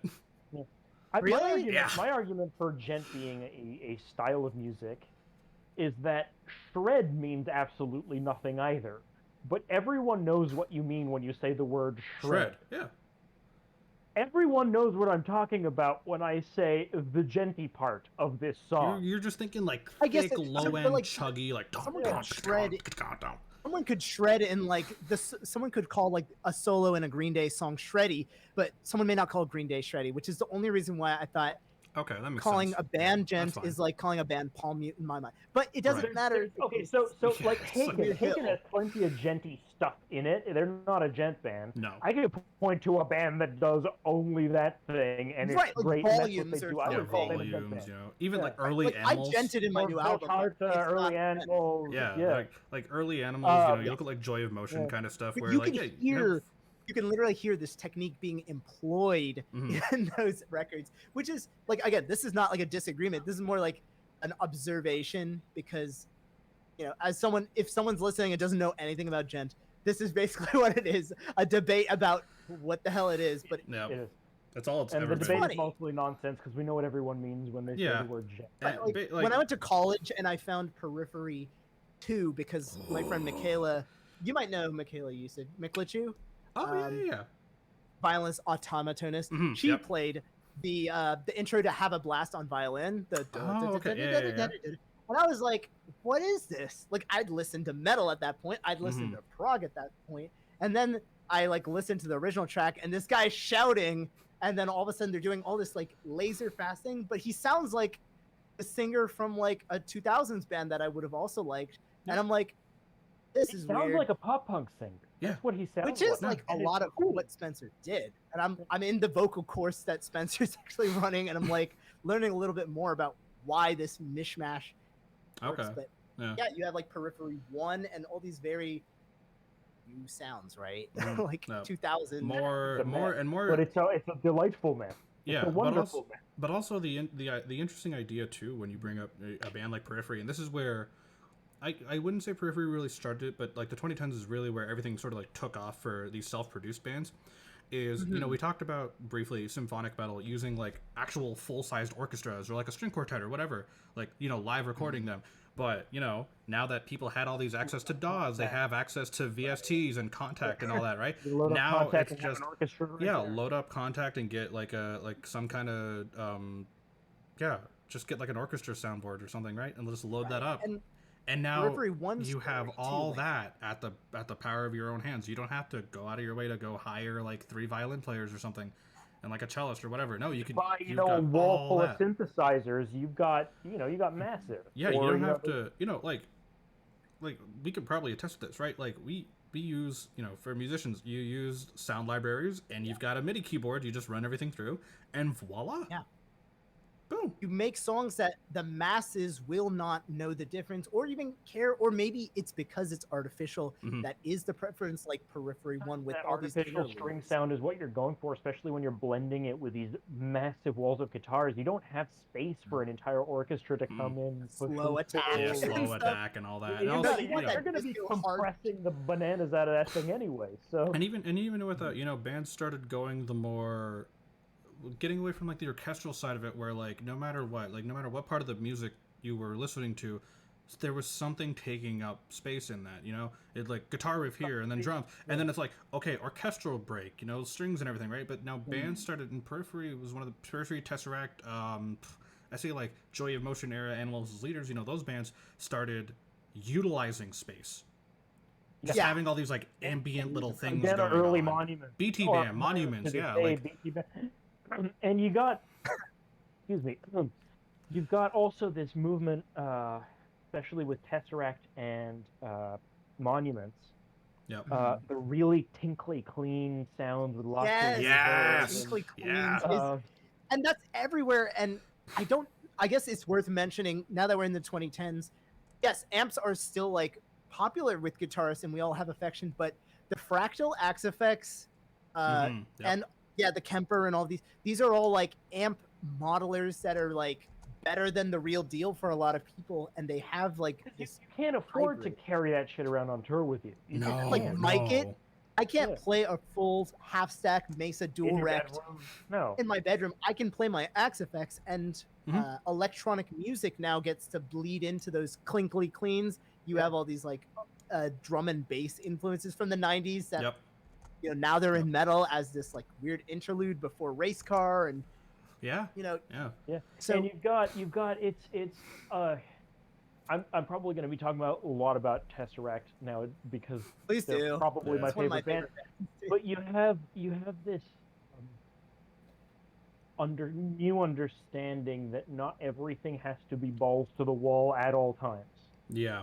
So you can Yeah. have this really groovy bass riff and these just gorgeous, lush, clean, jangly guitars over top of it with some synthesizers and light drumming, and then just the gnarliest riff you've Yeah, ever and then heard. it's just like disgusting, and you're like, where Like did that come Manuel, from? one good reference, I'm sure you'd agree. Altered State. When I turned on Ooh. that record for the first time, and you hear like the most beautiful man singing this line, 1 minute. It takes 1 minute to get distorted guitar, and it's not even like what is that song? It's one of my favorites. retrospect. The first song on that album. Altered State. Altered State. Sorry, not The- Altered State. I'm sorry. I'm thinking of One. The first song. Which is okay. Yeah. Yeah. It's just yeah, and it builds, and when the really heavy, nasty stuff happens, it's so much more, because you haven't been hearing that the entire time. Mhm. It's such a good. I mean, again, this is like a band we clearly can fawn over, but you can hear like little subtle things we talked about, like with Korn having slap bass kind of as part of it. Yep. You have the build up, which Meshuggah used to build on their riffs over time, and then you have clean vocals that are softer, that are akin to like the Origins, and then with Tesseract, of course, with Dan, you have screamed vocals that are like harsher and like play well with this guitar riff, but the guitars aren't full. They're like dry signaled, layered. With Yep. Right. And they're super layered. So and they like sometimes there's even octaves going on and stuff. So when it bends, you can like feel it in your bones. You know. No. And it's cool. Actually, speaking of digital amps, all that jangly guitar stuff, that's the sound of a fake amp head with no speaker cabinet. That's what it is. Yeah. You can't do Approach that is completely with an actual amp because your tubes will explode. Exactly. Yeah. Like people started to get, I guess, more clever with the way they were recording now. Yeah. The root of that I can think of is '87 Def Leppard Hysteria, which was famously recorded, I think, with pocket amps. Yeah. If I have that Interesting. correct. Okay. So like, it's not that they did it first, but they really and it's did it this also way. a sort of a step up from the like really clean Fender amp tones that you can get, where you can layer on some of the reverb and they're really pretty. But here it's all high end.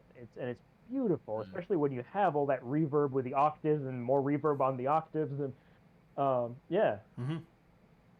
Yeah, and It's then part of the defining sound. and then you had from the metal, the idea of like prog metal started to take like its ifs and turns, like the 20 I don't know 14 to now, it's just been like a sort of like in and out of like, is it heavy, is it not heavy. You had bands like you had solo artists. You look at like the big three I like to think of as far as like solo guitar. Also, this is where like the idea of guitar virtuosos sort of started to come back.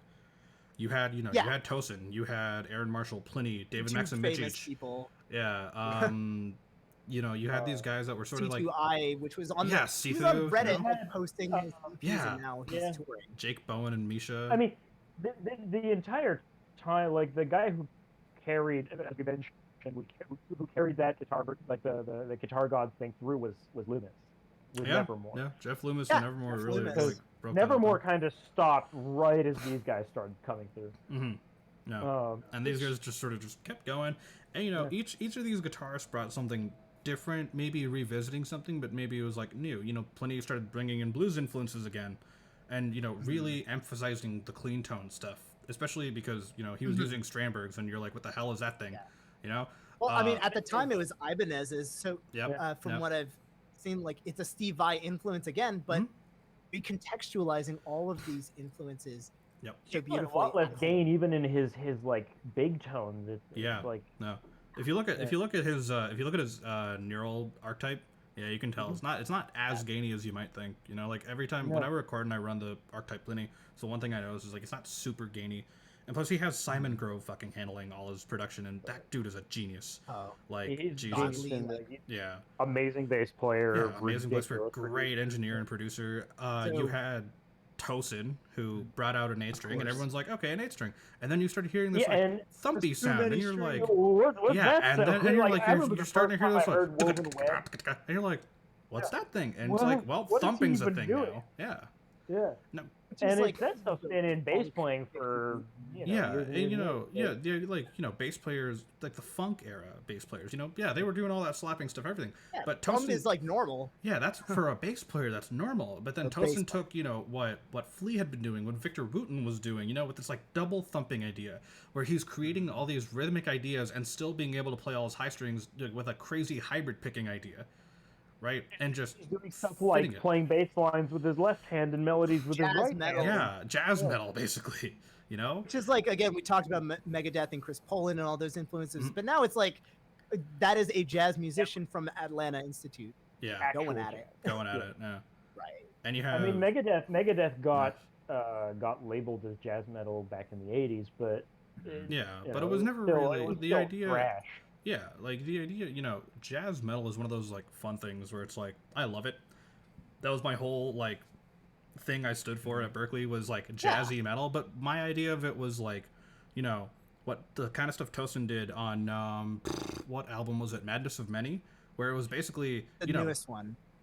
Yeah, 2015 I think it came out or whatever year it was, where it was basically, did they release an album after that? I don't think so. No. I think Joy Motion's like 14, and then like Madness was 16. 16. Madness It might have been is, like, 16. It might have been all 16. like driven. Yeah, But, but it's also like super. It's basically a jazz fusiony Djent record. Like going back to what we talked about a while ago with the Alan Holdsworth stuff. Like it's an Alan Holdsworth Djent record. You're like, where the hell did any of this come from? Yeah, It's a little bit more like been niched. a sort of like disapproving grandpa of metal guitars for kind of. decades. Yeah. Mhm. And Because like even Meshuggah, Meshuggah wouldn't exist without Alan Holdsworth. no. You Sure. wouldn't get all Yeah, those sure. weird tappy solos that you get in Meshuggah.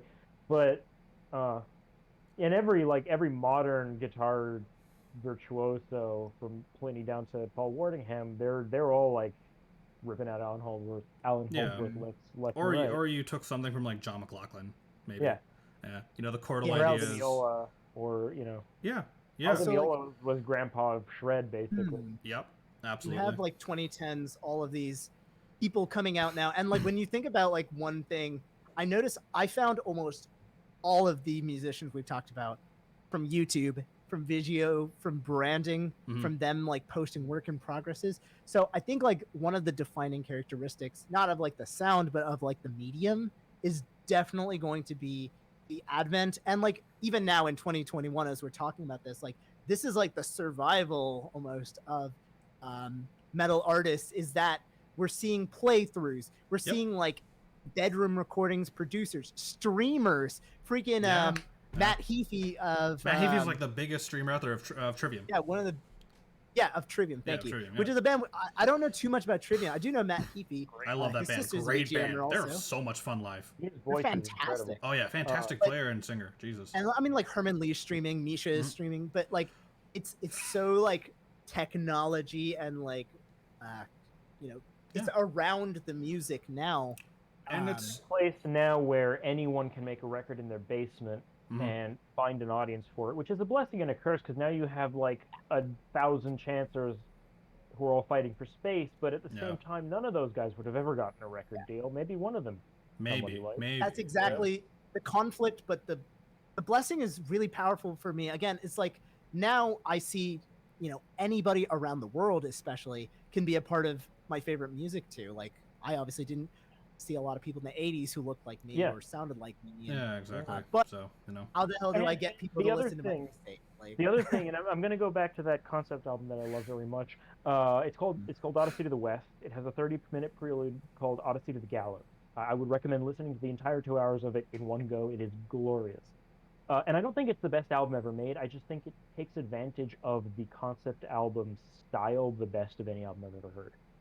Okay. But it's made by 3 people on opposite ends of the world, and a bunch Huh. of other guest composers and guest soloists and whatnot. That doesn't happen until you get like modern internet connection. Oh yeah. Yeah. Almost which is impossible. the 2020s. Yeah.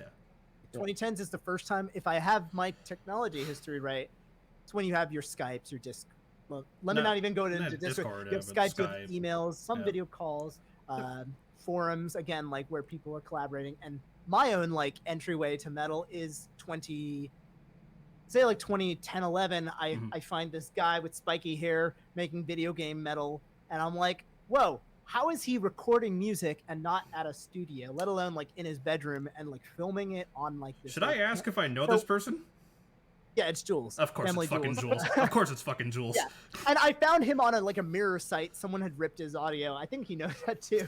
But like, I do actually. Again, indicative of like how, our students, our friends, our peers, and like how people will get into music now is this is like the entry point, and like this isn't even like a tangent that has that much to talk about, but like obviously metal arrangements of things was its own funny like spin, and then you do have people who have made significant influences on new guitarists. Like E-Rock is the first one that comes to mind. Yeah, He's probably the most household name guitar player on YouTube. And metal adjacent, like the original guy who did that kind of thing, or one of the original. Yeah, and I mean, like, we can think of all sorts of examples of famous music icons that have now influenced a lot of people, like them or not, because of the advent of taking like Lindsey Sterling doing covers and stuff, and then producing them. Yep. And like Smooth McGroove doing acapella. Like, there are people who are watching these people, and I know friends and peers who are obviously influencing that as well. Yeah. Thanks to like this, and like metal is very tributary by nature. We talked about like bands who play covers of their favorites live, like that's the mainstay. So even going off that, like as we start to dwindle down, as we start to wrap this up, like talking about watching these people on YouTube and like taking advantage of the technology they had then and like really working to it, you start to see a lot of musicians who like maybe they're not in bands or anything, but you see their videos on Instagram or TikTok or YouTube or whatever, and you're like, holy shit, they're good. Like the best example I can think of a guy I had never heard of until I just randomly saw a video of his one day, Manuel Gardner Fernandez. That motherfucker is something else. I give up. How does he, like, the way that man plays, like, what the, and like, now granted, a lot of his, I wouldn't say success, but a lot of the sort of notoriety he got in the beginning, like a few years back, in part thanks to Jared Dines making that video where he was like watching Instagram guitarists and trying to figure out if they were frauds or not. Yeah, he pissed off a lot of people with that. So Jared made that video, and he saw a video that someone sent to him of Gardner Fernandez playing, and he's got like, do yourself a favor, look him up, look up his band Unprocessed. Oh yeah, he's got one of the most disgusting right hands I've ever seen. Like his picking hand is ridiculous. Like teleport. I don't know how he does it. It's just like like you think it's fake. You want to think it's fake. It's not. Everything about it's real. Like it's amazing. But he cites he cites Richardson as a huge influence, which was always Richardson. Yeah, I was gonna say like, okay, that's like a reason. Like that guy's like, I don't know, our age. Yeah, he's a little older than me. I studied with the same guy as he did back in the old days. Yeah, right. Like, you both studied with Matt. Yeah, I studied with Matt. Yeah, Matt Mills. Yeah. Just to like think about the 2010s and late 2010s again, like all of our favorite black metal, death metal, like all these branches do have like these interesting hybrid. Like Veil of Maya is another band that I've enjoyed. That's hybrid-ish in that prog metal, but maybe deathcore influence. The Contortionist, holy shit! Contortionist. The language is probably one of my favorite albums of all time, is in this genre or in general. And again, that also goes in samples. A weird like just cerebral thing at the sort end. Of like galaxy braining, just like these ideas. I listened to the album like probably 30 times, and then I figured out it's about like the birth of the friggin' universe. Yeah, you're like I didn't know that's what it meant. So it's just like, and now I'm like, began hyper communication. Mm-hmm. Yeah, like, it's just you did not get this when you listened to that. You gain a lot more just like insight when you start to like really understand what the music is about in the end of it.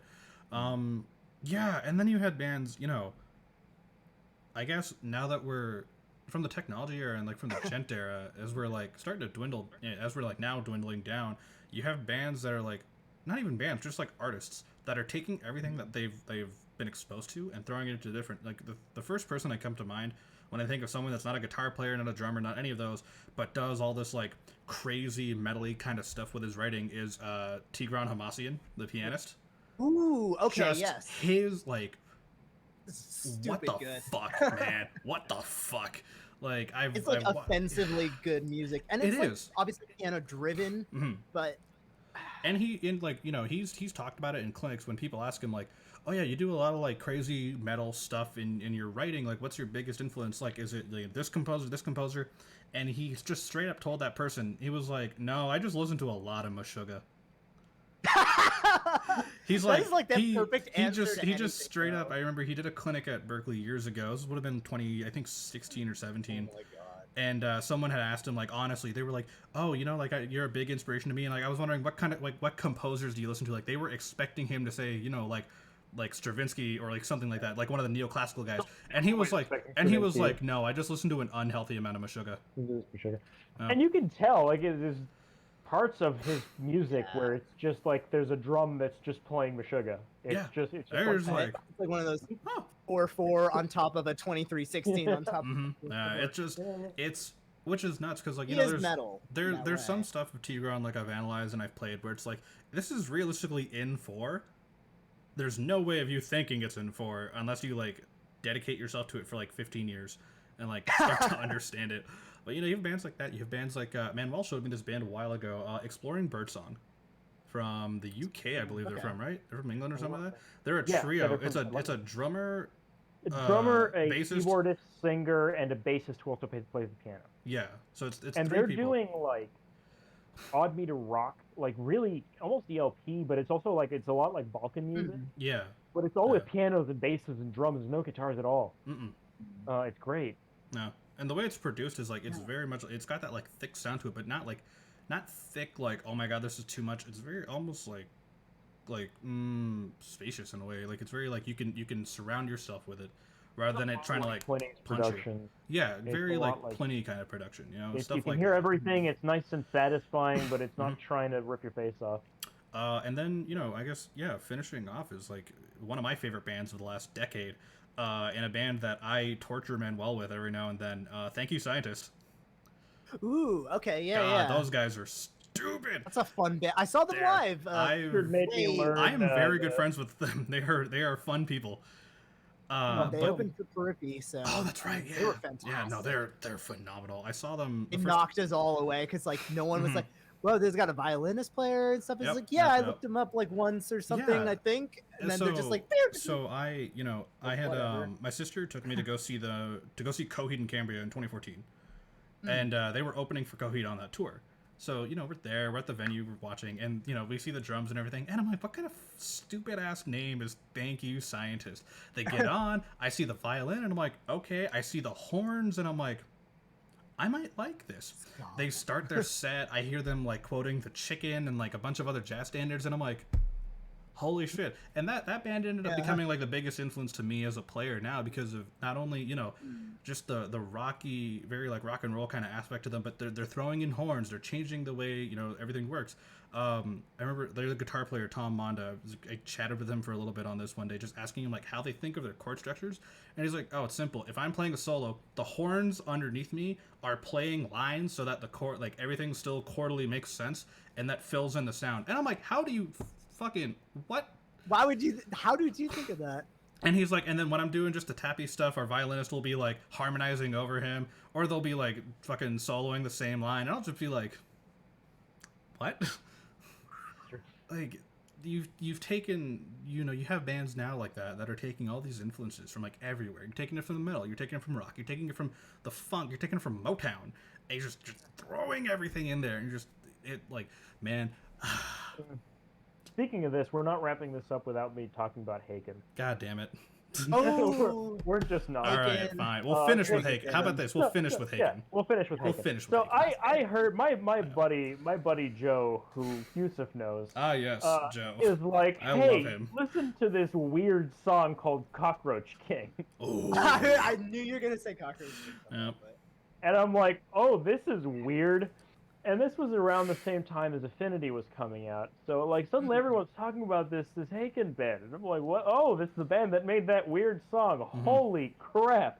And they're taking stuff from, it's metal. It's the Dream Theater tradition without as much showing off. It's Dream Theater, but they're not trying to show off. That's, for fans of Dream Theater, it's like Better Call Saul Hiking and Breaking Bad is Dream Theater. Yeah.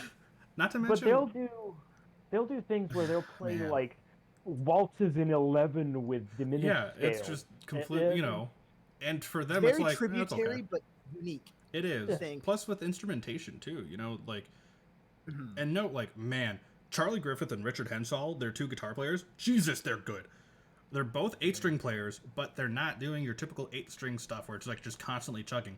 One of them might do the chugging. One of them is gonna do the stupid soloing stuff. The other might do the stupid solo. Both of them might do it. Then they have their keyboard player. They'll all do it. I don't know. They play Like, it the same way a Sometimes they'll write piano. a song that doesn't sounds like it Yeah. was written in the 1980s, but is in 11, and it's So just, I was gonna get to that though, because like I've never been like the biggest fan of Haken personally, but Sure. I had to learn Pareidolia for a friend's recital in senior year, and that is legitimately one of the hardest fucking things I've ever had to learn in my life to play.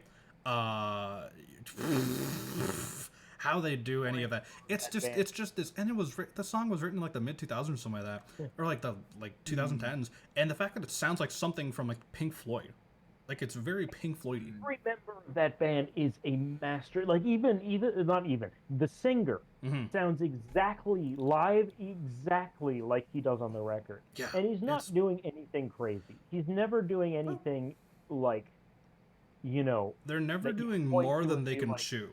yeah. But Yeah. but the fact that he can go out there every night on tour Mhm. and sing exactly like he sang on the record is mind blowing to me. Yeah. It's just, man. I'm so glad we've had this conversation. I friggin' love metal. Like, Same. You know, as much as I like listen to jazz and like play jazz and all that, and like I love pop music and all that, but metal is the thing that like kept me going all these years. And just to see the way it's evolved is just, it's beautiful. It really is. Some of it's kind of It's, whack, but like it's amazing how much it's evolved from the last Like, 50 years. But Yeah. and we spent the past hour talking about Prog, but holy Yeah, crap, exactly. do I love Iron Maiden. You know, Oh yeah. yeah, It's- you Iron always- Maiden is one of my favorites and always will be. yeah. Yeah, you know, for every big prog name that's out there, and for me being like, yeah, Protest the Hero is my favorite band, it's like, well, yeah, I still like, you know, Maiden, Metallica, you know, I'm gonna still a say, huge like, Megadeth, like, Open early Megadeth Spotify, fan at like, heart, yeah. Mhm. And- It's just gonna be like a lot of classic rock and like Mhm. Hamilton and like all these like different influences. But like end of the day, like metal is what made me more of me. And like everyone has a story with metal. Yeah. Like I think I became a more confident, not just guitar Metal player, is- like a metal is why I personality. became a classical composer. It's why I was able to enjoy Meshuggah. It's why Meshuggah was why I was able to enjoy Schoenberg the first time I heard it. No. I'm like, Mm. everyone else is like, what is this weird bullshit? And I'm like, oh, this is awesome. It's Meshuggah, but without the bullshit rhythms. Yep. Right. Yeah, metal If music you were in a is time what- machine and went back, you'd be able to Yeah. you know, make Yeah. the connection. Yeah, metal's what got me on my journey of playing drums, and here I am now, right after all these years. So it's like it's a great, beautiful, wild, fucking just jungle of a genre that truly has evolved into like this galaxy that it's become now, and it'll only grow bigger. You know, the more technology grows, There's it'll still only get so bigger. much to do. Yeah, there exactly. It's it's if anything, I think where metal is Different. now, It'll it's still be young. very different 10 years from now. Mhm. It'll be, Yeah. it might be unrecognizable, but that thing isn't going anywhere. Yeah, exactly. You know, Yeah. plus with the way the constant fluctuation of using amp sims, using live cabs, using the way people play live, especially since we've been living in a pandemic for the last year. and a Yeah, bit. I'm wondering. I mean, with the quad core decks, I'm wondering how many bands we're gonna see. A lot of pulling bands. that I thing think a out when lot of it bands are gets going to be short. pulling that out soon. Like Neural DSP has really knocked it out of the park with the quad I cortex. haven't even pulled mine out of the box yet. 'cause You it's like, lazy well, I'm not. bitch. You It's like lazy I have the little plugins, shit. and I'm not playing live anytime soon. So That's true. I mean, you could just I have try, an you could- X, so I don't. Yeah, Uh, it's more. I get it though. It's like the idea of like using it in your bedroom to Well, record. but It's like okay, I cool, but have like to using it pull live. it out. I have to plug it in, That and I don't know what that- else is. Don't complain. That thing is like the size of my head. You used to own a fucking Helix Right. cab. Yeah, I know. Like, fair. shut up. Yes, Ro. If I were to think of a good closing kind of question of sorts, like where do Go you ahead. see or want to see better yet metal evolve in, let's say, the next, while, to put it vaguely. Ooh, okay. I think I have an answer, but Manuel, if you want to go first, or Ro, if you want to go, you can go ahead. Locked and Both Loaded, I questions, know. why don't you- Sure, Locked and Loaded. I know for me personally, especially digging into like my own Indian background, there's not a lot of Indian guitarists in the world that are up front and center, No. and I want to no. like stop direct. I know there are. I know a few. There's a band called Mute the Saint Bloody? that is 9 strings. Oh, I was and thinking guitar, about and it is Sky Harbor, but awesome. okay.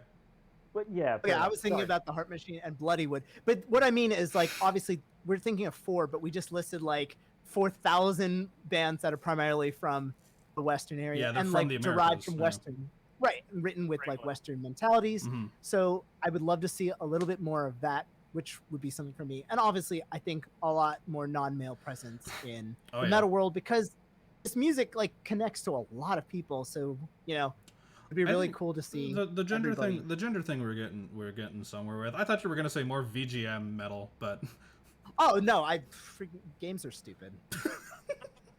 Carlos, if you're listening, No, we're not sorry I for like saying seeing. that.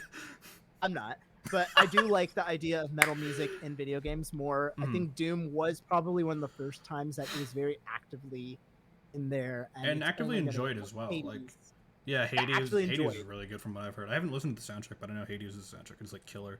Throws down so good. Yeah. That's Yeah. fine. Okay. Manuel. I mean, I think if you ask me one thing that I wish metal would move towards being, I would like to see fewer people taking offense to what other people are enjoying. I would like to see Did you mean fewer the of- opinions of the internet? Yeah, well, kind of, yeah. But I would like to see fewer, like, No. 50, 60-year-old dads being like, metal Yeah. died with Iron Maiden, and fewer, guys living in their basements being like, I only listen to the finest black metal. You metalcore guys are posers. It's all art. Or It's or all- worse, like the audiophiliacs very that are good like, one. you have to listen to this record on vinyl with like all Yeah. this. It's like, I don't have the money to do half that No, shit. I read Excuse Honest me. and Reaper. You honestly- don't want to hear this on a good you opinion. hear fewer things on vinyl. Mhm. Vinyl is mastered in such a way that you lose the audio. Yeah. But the thing But is, that- like, that's the besides the generic, point, like yeah. the average Joe doesn't know that, Yeah. right? So, I'd I love like to that. see I wanna see more Yeah. of what we're getting, because there's so much we're getting. I want to know what people are going to be doing in 10 years. I want to know what I'm going to be doing in 10 years. I just put Yeah. out a record a couple months ago. I don't know what I'm yeah, going you just put a record. I know Rose EP is dropping. When is your EP dropping? It's like later this year or next In month? 2 weeks. In 2 weeks. Oh, it's June soon. 4, Okay, yeah. Ooh, I'm excited to I'll hear have that. to check out yours, Manuel. But I would Yeah. appreciate it. Yeah. music is constantly coming out. That's a good point. Yeah, And I don't want exactly. people to be all pissy about it. Yeah, exactly. Stop being like, shut up. Just Love it. enjoy it. It's We metal. have music, okay? Look, we are in a panini right now. Just enjoy the music as it is. But yeah, okay. Anything else, Manuel? If you think just about it, that. I love, that, yeah? I love everything I've been hearing. I want more. I want more weird stuff. I want more less not weird stuff. I want Yeah. more just straight ahead death metal. How about death how about just stuff? Can we get stuff? How about stuff? Yeah. Stuff is good. You know, people is like good. stuff. I just discovered your humanity's podcast. last breath. That's the and it title. is That's the name of this podcast now. People like Humanity's stuff. last People breath. like stuff. Yep. That's like the incredible. last thing I want to listen to before I It's die. like it's like genty deathcore. Yeah. I love it. Right. It's new. It's it- different. yeah. You know, you want variety in your life. I get that. Makes sense. Okay. I think the only thing I can think of really is for any composers, writers, whatever it might be, whatever music you're doing, pop, classical, whatever it might be, for them to be more comfortable with bringing in metal influences into your writing, or to start doing different things. It's actually, so I'm starting my master's degree in about 4 months. And my whole focus is, bringing in metal influences into modern jazz writing. Bringing pop influences into that. Like, sort of really trying to blend it all together. And with that, when you look at live bands, you have bands like Thank You Scientist, that it's a metal sort of band bringing in a horn section. You have bands that bring in like a string quartet or something, or like it'll be like band plus X, like Flesh God Apocalypse brings in a live string quartet, whatever, right? But something that was it's been done already, or at least it's been started, was 2 years ago, I believe, 2 or 3 years ago. I think it was 2018, out in Winnipeg, like, so central Canada, middle of nowhere. The Winnipeg Symphony Orchestra starting in I think that year, started doing this thing where it was like a new music festival. Like once a year, it was in February. It was a whole week long. And what they would do is they would bring in like new compositions and things that were like completely out of the ordinary to the orchestral world, like, you know, the classical listeners, something new, right? 2019, I believe, was the year they brought in Tigran Hamasyan to play with the Winnipeg Symphony Orchestra, and they were doing a bunch of his tunes.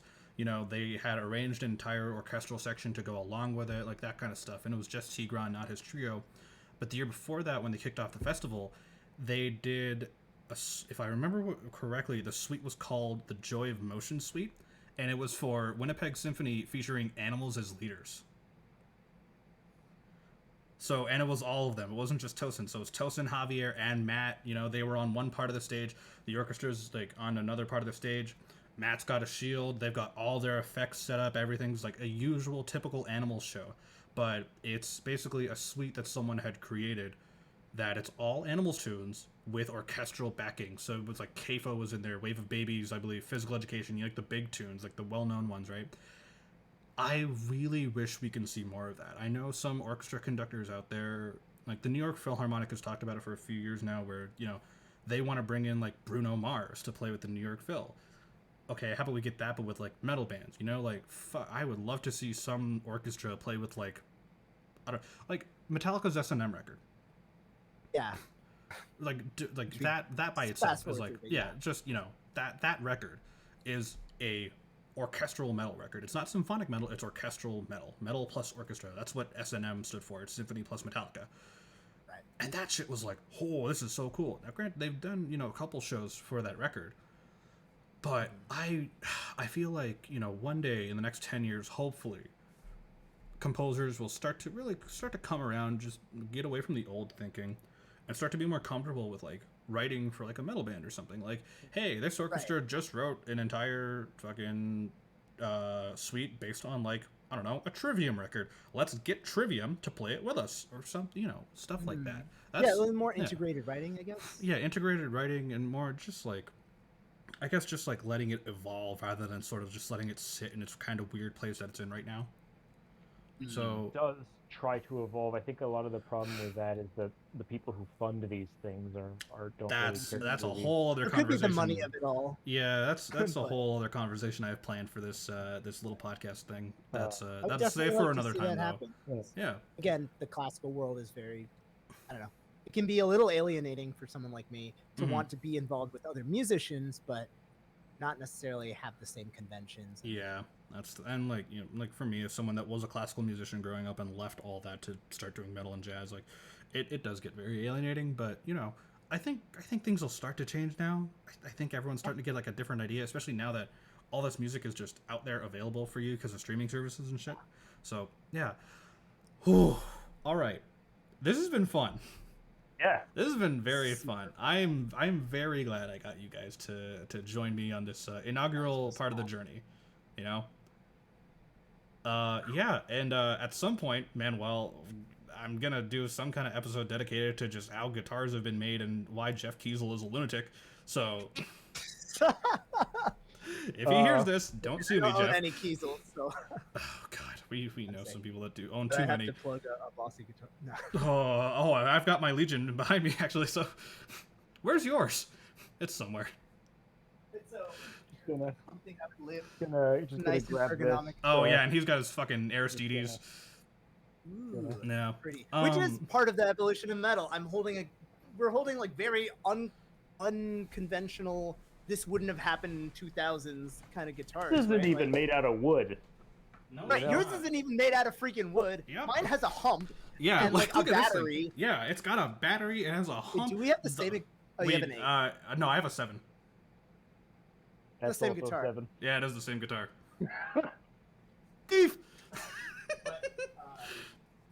It's a phenomenal time It to is. be a guitar It is. player But, or a part of the metal. Yeah. I mean, also you got like these little monsters. You know. Oh, Like, stop. what is okay. this? What We're- is? We're wrapping up before Manuel Okay. starts going on for 6 hours talking about his Right. Ormsby's. On that note, for those that have been listening, hey, check this out. You know, share it with your friends if you want to talk, like, learn about the history of metal and whatnot. I'm sure I'll bring these two back at some point. this whole idea where you I've live. had. God, yeah, I know you know where I live. This whole idea I had was basically revolving around like the different things that go on in music, or like just like everything about it, just like all the little things too. It's like just things you want to edutain people about. Make it entertaining, but talk about it in lengths that people can be like, oh, okay, I get it. Video game music is something I want to start talking about at some point soon. So that is a topic. No, I'll bring Disco Cactus in for that one. I mean, Yeah, or but flute. Flutes are made out of metal. yeah, exactly. But yeah, on that note, Ro, Manuel, thank you guys very much for joining me on this. I have been Yusuf Rashid, and yeah, I'll probably do another one of these in the next maybe month or something. So yeah, thank you for listening. Have a good day. Yeah, thanks.